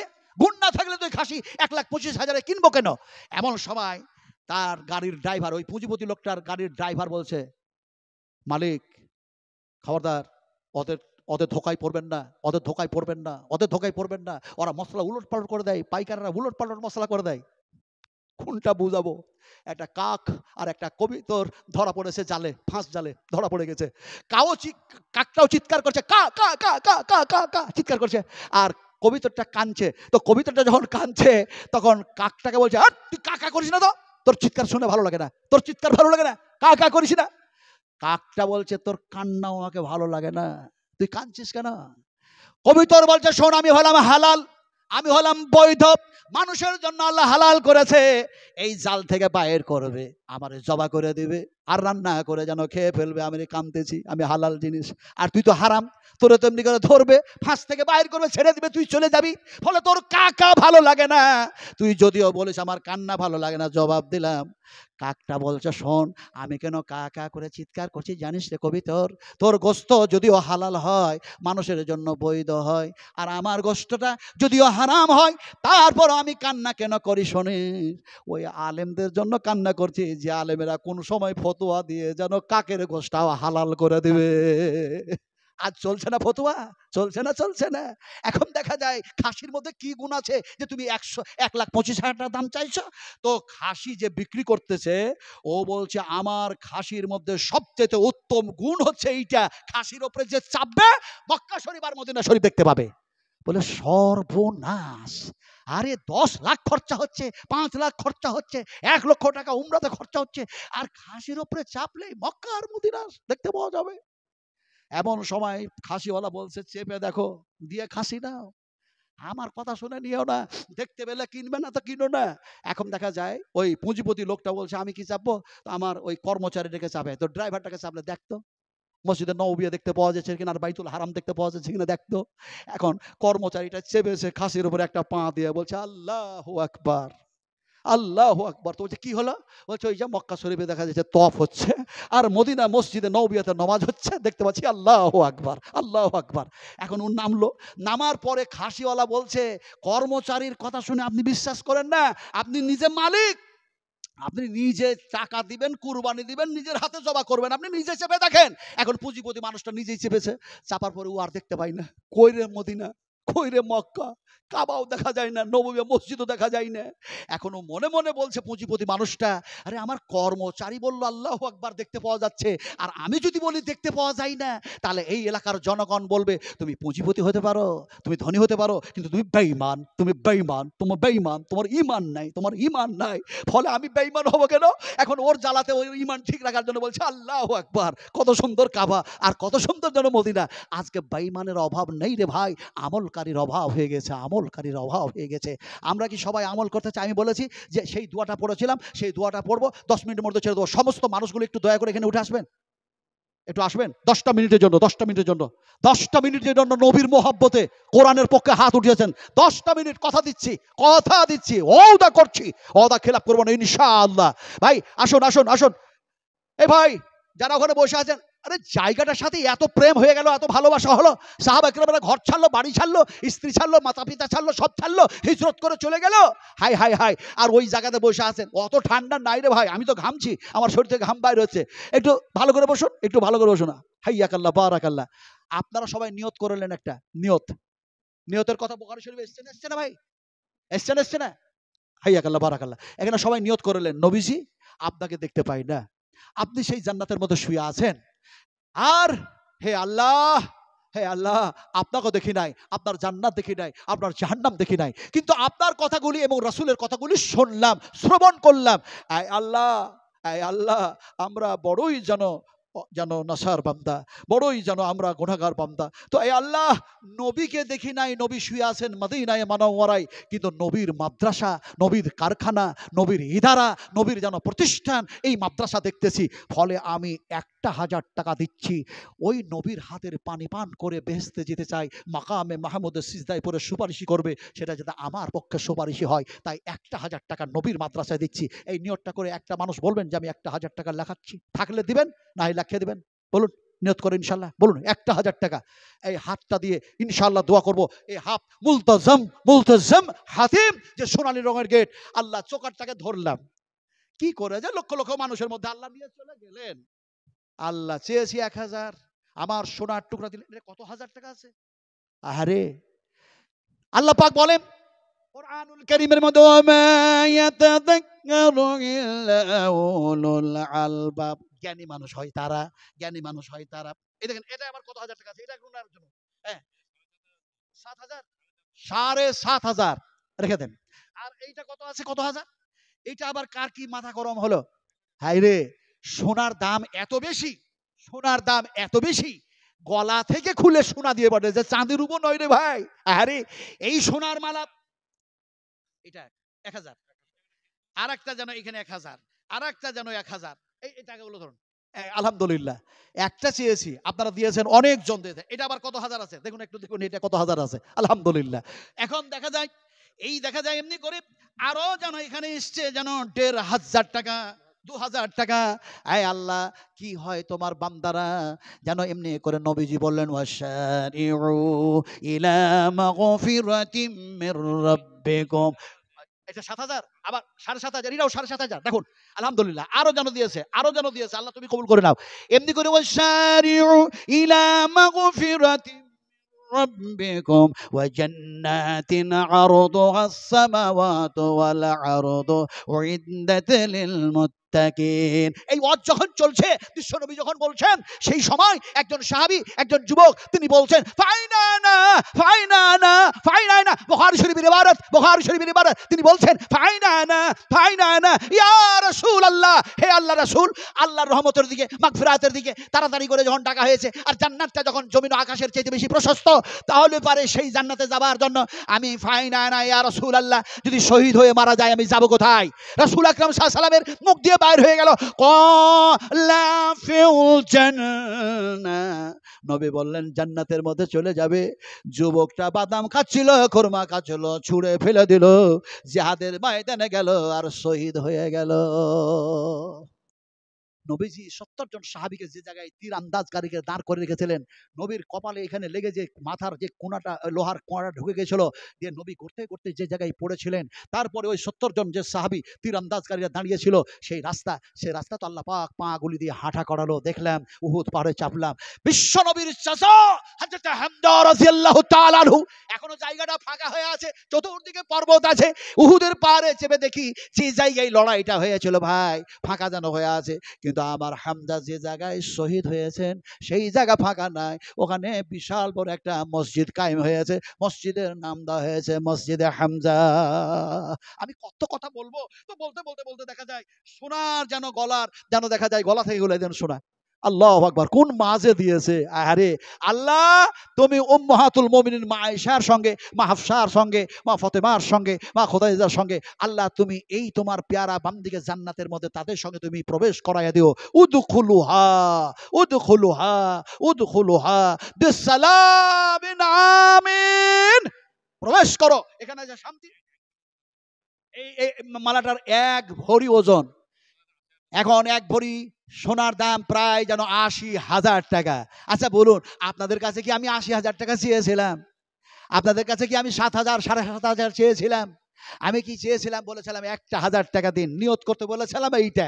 এখন দিলেন যেন দেখা যায় ৮০,০০০, কেউ ৭,৫০০, ৭,৫০০ করে, ২,০০০, ২,০০০, ১,০০০ করে। এটাকে দিল যেন ডাক্তার আব্দুল হক। আল্লাহ, কি কঠিন ব্যাপার তো। সেদিন চড়াতে দেখছিলাম, কেউ বলছে ২ লাখ, কেউ বলছে ১ লাখ, কেউ বলছে ৫০,০০০, কেউ বলছে ৬০,০০০। ওখানে আমি ৭ বৎসর ধরে কন্টিনিউ নিয়ে যাচ্ছে, আলহামদুলিল্লাহ এবারও আছে।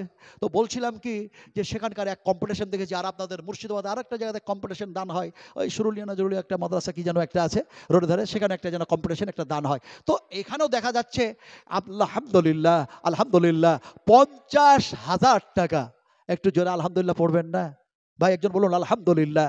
৫০,০০০। আহারে, এই মানুষগুলি শুনে কোরআন, বুঝে কোরআন হাদিস, শুনে বুঝে। আর আহারে, যদি এই মাদ্রাসার শত্রুরা মাদ্রাসা বন্ধ করতে চায়, আল্লাহ আমাদেরকে দিয়েছেন ধন মাল, আমাদেরকে বানিয়েছেন পুঁজিপতি, ফলে আমরা কেন আমাদের টাকাগুলি নবীর মাদ্রাসায় দিব না? আর নবীর হাতের পানি পান করে বেহেশতে কেন যাব না? কেন এরকম হয়? মনের মধ্যে সেই আশা তৈরি করে আমার ভাই যেন দিয়েছেন এমনি করে যেন ৫০,০০০ টাকা। একটু জোরে বলুন আলহামদুলিল্লাহ। ৫০,০০০ টাকার দাতা বলি মারহাবা, আহলান সাহলান, মারহাবা মারহাবা। এমনি করে যেন এমন একজন মহিলা ৮০,০০০ টাকা দান করলেন, সোনা দিলেন, তাকেও যেন বলি মারহাবা, আহলান সাহলান, মারহাবা মারহাবা। আল্লাহর কাছে দোয়া করি, আমি দোয়াটা দিব, ডেকে যে বসালাম, আপনারা যে দান করলেন, আমার উদ্দেশ্যটা হচ্ছে দোয়াটা সেই দোয়া দিব যে দোয়া রাসূলুল্লাহ সাল্লাল্লাহু আলাইহি ওয়াসাল্লাম যখন দিচ্ছিলেন, একটা বুড়ি মেয়ে এসে একটা চাদর দিলেন, রাসূলের শরীরটা ছিল ফাঁকা, আমি সে হাদিস ঘটনা বয়ান করব না। একজন যেন দিল দুম্বা, একজন উট দিল, খেজুর দিল, দুধ দিল, নানা জনে নানা কিছু দিতেন। রাসূলুল্লাহ ওই সময় দুয়াটা কি দিতেন?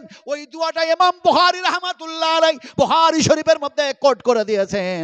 ওই দুয়াটা এখন নবী তো আর দেবে না, কিন্তু নবী বলেছেন আমার পরে যারা থাকবে তারা যেন এমনি করে, যারা কোরআনের চিন্তা ভাবনা, কোরআনের গবেষককারী হয়, কোরআনের রিসার্চকারী হয়, ইসলাম নিয়ে যেন প্রচার প্রসার করে, ও মানে হাসানু কাওলাম মিম্মান দাআ ইলাল্লাহ, এই ধরনের মানুষগুলি তারা যেন সেই দোয়া দিয়ে দিবে। আল্লাহ নবী আরো বললেন পিতা মাতার দোয়া কবুল হয়, মাজলুম মানুষের দোয়া কবুল হয়, হাকিকাত যদি সত্যিকারী মুসাফির হয় তারও দোয়া কবুল হয়ে যায়। ওই দোয়াটা আমি দেবো ইনশাআল্লাহ। নবী সাহেব যে দোয়াটা দিয়েছেন ওই দোয়াটা আপনাদেরকে দেওয়ার জন্য ডাকলাম। জি হ্যাঁ, আল্লাহ আমাদের এখানকার কমিটির ক্যাশিয়ার তিনি যেন দিচ্ছেন 1,00,000 টাকা। জোরে বলি নারায়ে তাকবীর, আরো জোরে বলি নারায়ে তাকবীর। আচ্ছা, আল্লাহু আকবার। 1,15,000। তো আপনারা কি আল্লাহু আকবার জোরে বললে কি মনে মনে ভাবছেন আপনারা তো বিশাল বড় ফাইসালাকারী, আল্লাহ কি পইরা, আল্লাহ কি ঠসা, আল্লাহ কি কানে কম শুনতে পায় যে আপনাকে এত জোরে বলতে হবে? জি হ্যাঁ বলতে হবে, হ্যাঁ বলতে হবে। আপনি আস্তেও বলবেন, জোরেও বলবেন। বলে কেমন করে বলবেন? বিশ্বনবী মুহাম্মদ সাল্লাল্লাহু আলাইহি ওয়াসাল্লাম জিহাদের ময়দানে যাচ্ছেন, সাহাবা একরাম থেকে সঙ্গে করে নিয়ে। রাসূল সেই দিন যেন প্রেজেন্ট ছিলেন, উপস্থিত ছিলেন। আর সাহাবীরা জোরে জোরে বলছে আল্লাহু আকবার, আল্লাহু আকবার। মুশরিকদের সঙ্গে মোকাবেলা, দিনকে প্রতিষ্ঠা কায়েম করার জন্য ব্যাপার। সেই সময় আল্লাহু আকবার, আল্লাহু আকবার জোরে জোরে বলছেন। নবী বললেন তোমাদের জানের উপরে রহম করো, জানের উপরে রহম করো, জানের উপরে রহম করো। এত জোরে জোরে বলো না, শক্তি ক্ষমতা শেষ করে দিও না। মোকাবেলা করা লাগবে জিহাদের ময়দানে। আস্তে আস্তে বলো আল্লাহু আকবার, করুণ সুরে বলো আল্লাহু আকবার। আল্লাহ আপনি মহান, আপনার সমকক্ষ আকাশে জমিনে কেউ নাই।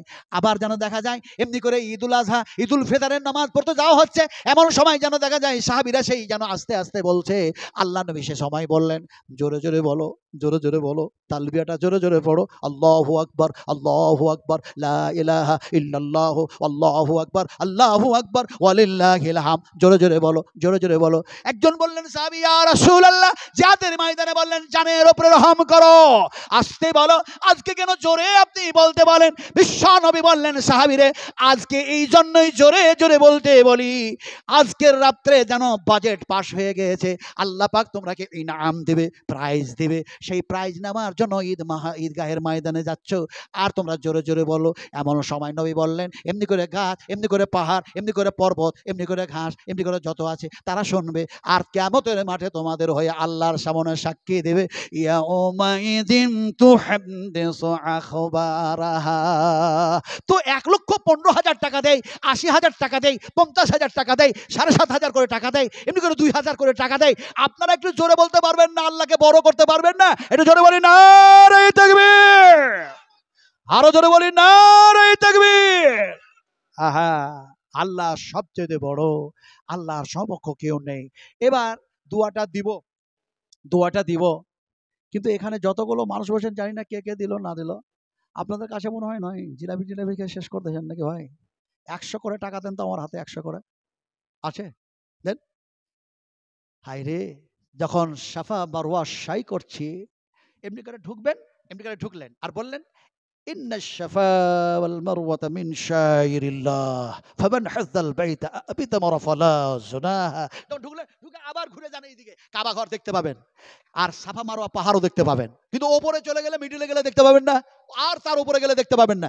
এবার চলে গেলেন, চলে যাওয়ার পরে এবার কাবার দিকে মুখ করে যেন হাত তুলে বলুন আল্লাহু আকবার, বিসমিল্লাহ, আল্লাহু আকবার, আল্লাহু আকবার দিয়ে হাত তুলে দোয়া করলেন। এবার সাফা মারওয়া সাই করতে লাগলেন। আল্লাহ পাক যেন বলেন এই সাফা আর মারওয়া, এই পাহাড় হচ্ছে আমার নিদর্শন বলি, এটা হচ্ছে নিদর্শন বলি, এটা হচ্ছে নিদর্শন বলি।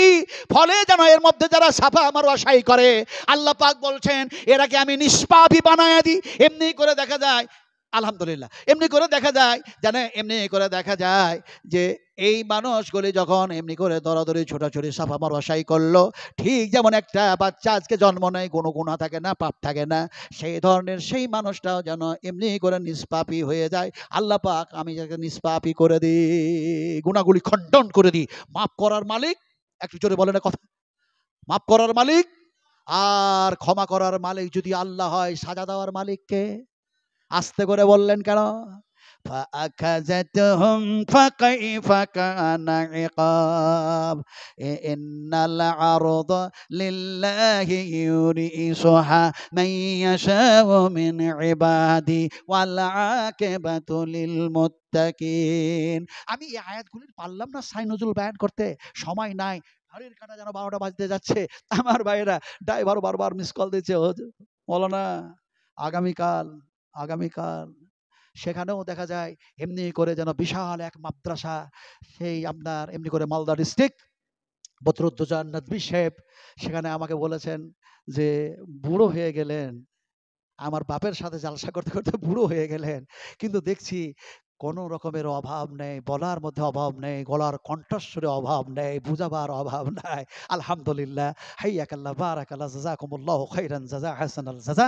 আল্লাহুম্মা ইগফির লাহু ওয়া ফিহি ওয়াফু আনহু ওয়াকরিম নুজুলাহু ওয়াসি মাদখালাহু ওয়াগসিলহু বিল মা'i ওয়াস সালজি ওয়াল বারদ। ربنا وادخلهم جنة عدن التي وعدتهم ومن صلح من آبائهم وأزواجهم وذرياتهم إنك أنت العزيز الحكيم। আপনারা আমিন আমিন করছেন না কেন? দোয়া পড়ছি, বলুন আমিন, আরো জোরে আমিন। তারপরে যে দোয়াটা নবী সাহেব বলেছিলেন সেই দোয়াটা বলছি, খালি আমিন আমিন বলতে থাকুন। আল্লাহর হাবিব যেন দোয়া বললেন, আল্লাহুম্মা আকসিল আল্লাহুম্মা আকসিল আল্লাহুম্মা আকসিল মালাহু মালাহু মালাহু মালাহু ওয়া ওয়ালাদাহু ওয়া ওয়ালাদাহু ওয়া ওয়ালাদাহু ওয়া ওয়ালাদাহু ওয়া বারিক লাহু ওয়া বারিক লাহু ওয়া বারিক লাহু ফীমা আতাইতাহু ফীমা আতাইতাহু ফীমা আতাইতাহু। বিশ্ব নবী মুহাম্মদ সাল্লাল্লাহু আলাইহি সাল্লাম এই দোয়া যখন দিচ্ছিলেন, ফি মানে মধ্যে, আতাইতাহু এর পূর্বে যা যা দিয়েছো তোমার বান্দা বান্দীদেরকে আল্লাহ সেগুলির মধ্যে আরো আরো আরো আরো বরকত দিয়ে দাও। নবীর দোয়া কবুল হয়ে গেল। যে সাহাবী সবচেয়ে ধনী গরিব ছিলেন সে ধনী হয়ে গেল। ঘটনা বলার সময় নেই আমার হাতে। আমার ভাইরা, সেই দোয়াটা আমি দিলাম, একটু প্রাণ থেকে সিনার মধ্যে থেকে বলুন আল্লাহুম্মা আমিন। আরো ভালো করে আল্লাহুম্মা আমিন। গায়রিল মাগদুবি আলাইহিম ওয়ালাদ-দাল্লিন।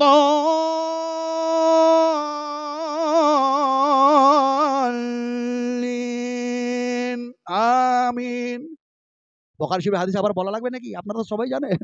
আরে কেমনে যেন নবী সাহেব বললেন, তোমার ইমাম যখন বলে আমিন তোমরাও বলো আমিন, ফেরেশতারাও বলে আমিন। এই হাদিসকে আর বর্ণনা করা লাগে? কিন্তু এমন হয়ে গেছি, ইমাম পড়লো ঠিক, ইমামও বলছে না, মুসল্লিরাও বলছে না। কথা বুঝুন কি রে?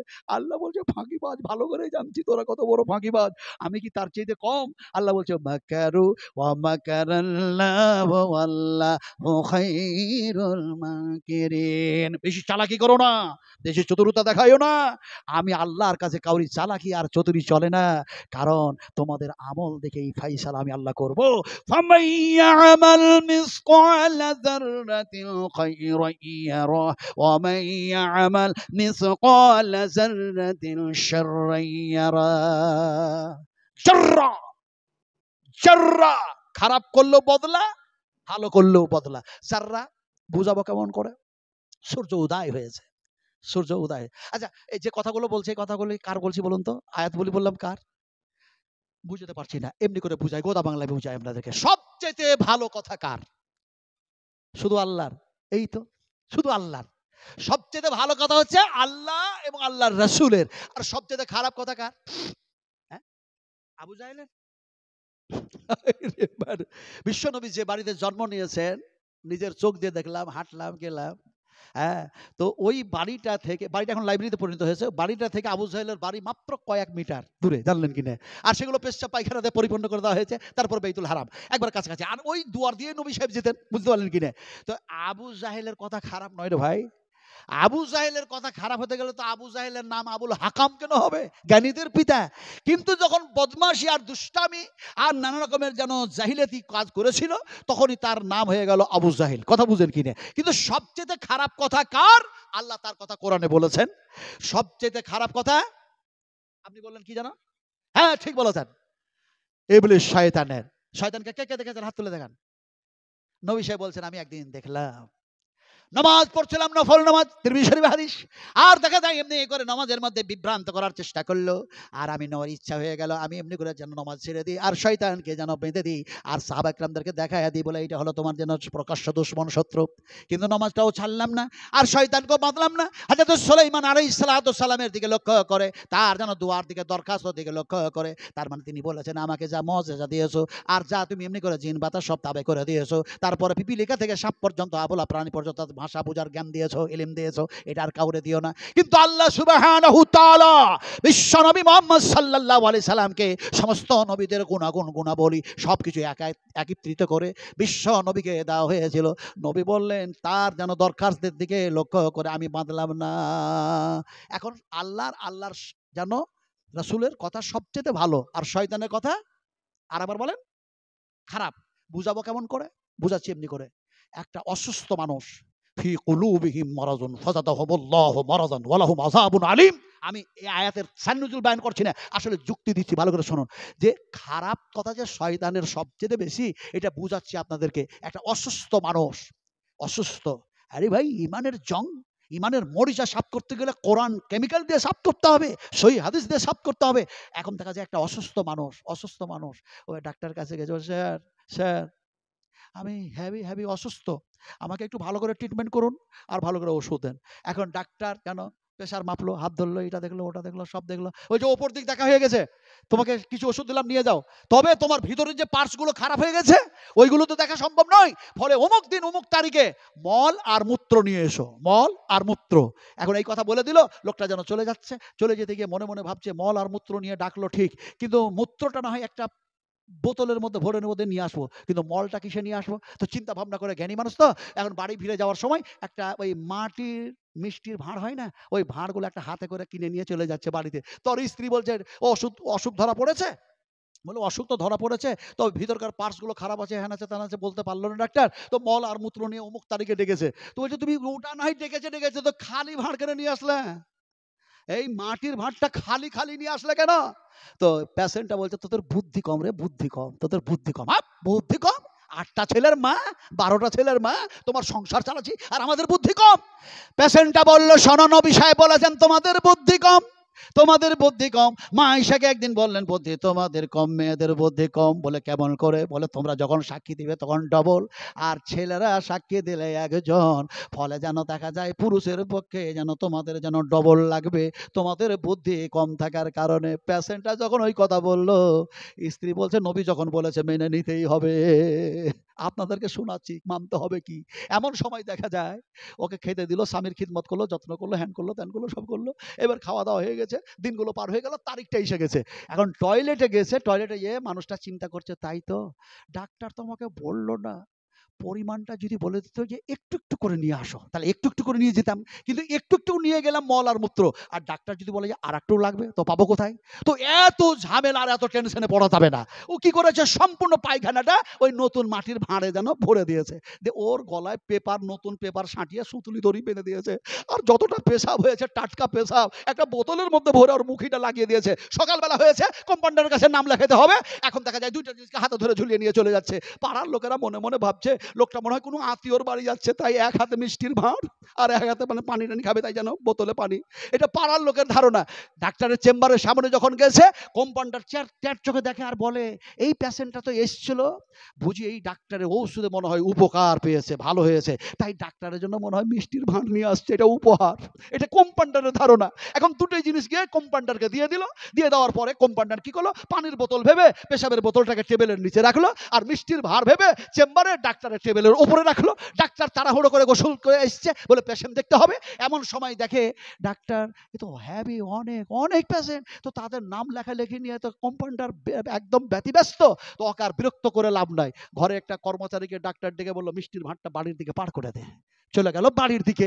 ওর স্ত্রী বলে ডাক্তার গোসল করে তাড়াহুড়ো করে চেম্বারে চলে গেছে, মনে হয় ব্রেকফাস্ট নাস্তা করবে, তার আগেই মিষ্টি কিনে দিয়ে পাঠিয়েছে। কিন্তু বুঝতে তো হয় মিষ্টি আছে না কি আছে, না বুঝে মিষ্টি খাবো বলে ডাক্তার স্ত্রী হাতটা ভরেছে, যেমনে ভরে দেখে পায়খানা উঠতেছে। ডাক্তার স্ত্রী চেম্বারে এসে বলছে তুমি ডাক্তার না ফাক্তার? ডাক্তার বলছে কি হয়েছে, বলো সর্বনাশ হয়ে গেছে, তুমি পায়খানার ভার পাঠিয়েছো না মিষ্টির ভার পাঠিয়েছো। আল্লাহ পাক বলেন ওয়ালা তাত্তাবিউ খুতুওয়াতিশ শায়াতান ইন্নাহু লাকুম আদুব্বুম মুবিন। এক্সাম্পল যা দিয়েছি আল্লাহ পাক যেন বলছেন কি শুনুন, শয়তান হলো তোমাদের প্রকাশ্য শত্রু, প্রকাশ্য দুশমন। শয়তানের থিওরি অনুযায়ী পৃথিবীর মানুষেরা জীবন যাপন করো না, বরং আমি আল্লাহ আর আমার নবী যা বলেছে সেই থিওরি অনুযায়ী জীবন যাপন করো। যদি শয়তানের কথা মোতাবেক জীবন চালাও তাহলে পায়খানার চেয়ে পেশাবের চেয়ে বেশি যেন নিকৃষ্ট যেটা জিনিস হবে কথা হবে। এবার আপনাদেরকে বলবো 10 মিনিট সময় নিয়েছিলাম, কিন্তু 10 মিনিট সময় হতে হতে ঘড়ির কাঁটা 12টা। এখন কাজ কি বাকি আছে বলেন? কাজ বাকি আছে কি? টাকা।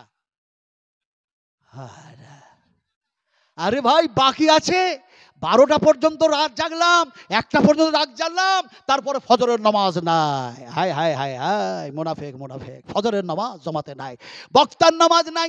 আমি অনেক বক্তার কথা বলি না, বক্তা শুধু বলেছি, মোকাররির বলেছি, বহু বচন শব্দ ব্যবহার করি নাই। বক্তা দেখা যায় ঘুমায়, তারে বলি কেন নামাজ পড়তে কি হবে না, বলে রাত জেগেছি, নবী সাহেব বলেছে যখন ঘুম ভাঙবে তখন নামাজ পড়ে নাও। ওরে বাপরে, কত বড় হাদিস জানে ও, কত বড় হাদিস, হ্যাঁ কম বড় হাদিস জানে।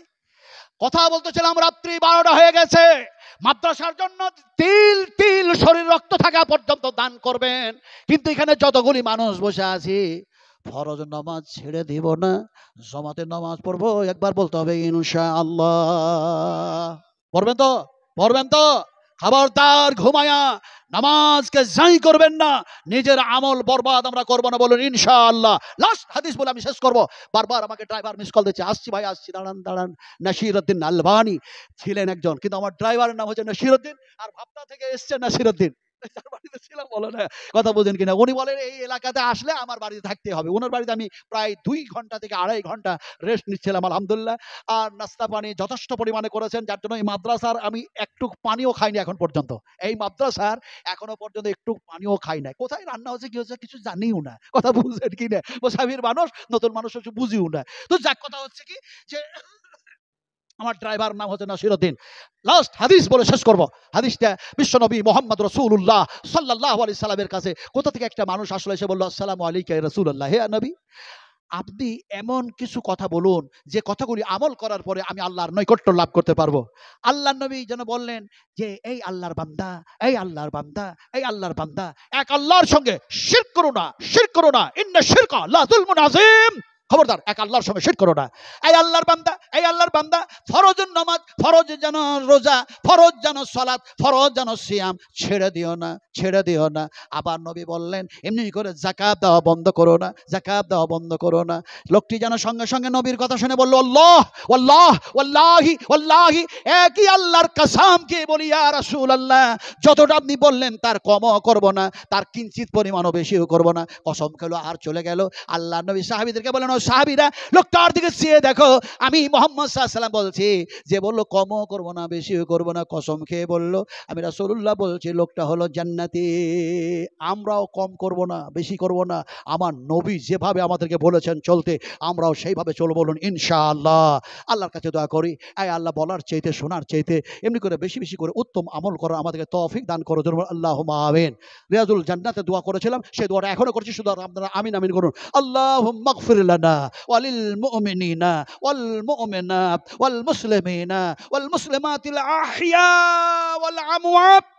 اللهم اغفر لنا وللمؤمنين والمؤمنات والمسلمين والمسلمات، اللهم الف بين قلوبهم واصلح ذات بينهم وانصرهم على عدوك وعلى عدوهم، اللهم ان الكفرة الذين يصدون عن سبيلك ويكذبون رسولك ويقاتلون اولياءك، اللهم خلي بين كلماتهم وزلزل اقدامهم। আসলে যে দোয়াগুলি ওখানে করেছিলাম এখনো করলাম, গোটা পৃথিবীর মুমিন মুমিনা মুসলিম মুসলিমা যত জীবিত আছে আল্লাহ তুমি এটাকে ক্ষমা করে দাও, মাফ করে দাও। যত মুমিন মুমিনা মুসলিম মুসলিমা এমনি করে কবরে শুয়ে আছে আল্লাহ তুমি তারাকে মাফ করে দাও। প্রাণ থেকে একটু বলুন আল্লাহুম্মা আমিন। আরো ভালো করে আল্লাহুম্মা আমিন। এখান থেকে শেষ করলাম। আসসালামু আলাইকুম ওয়া রাহমাতুল্লাহি ওয়া বারাকাতুহু। জবাব দেবেন না, সালাম দেওয়া সুন্নাহ, জবাব না দিলে গুনাহ হবে। আবারও বলছি আসসালামু আলাইকুম ওয়া রাহমাতুল্লাহি ওয়া বারাকাতুহু।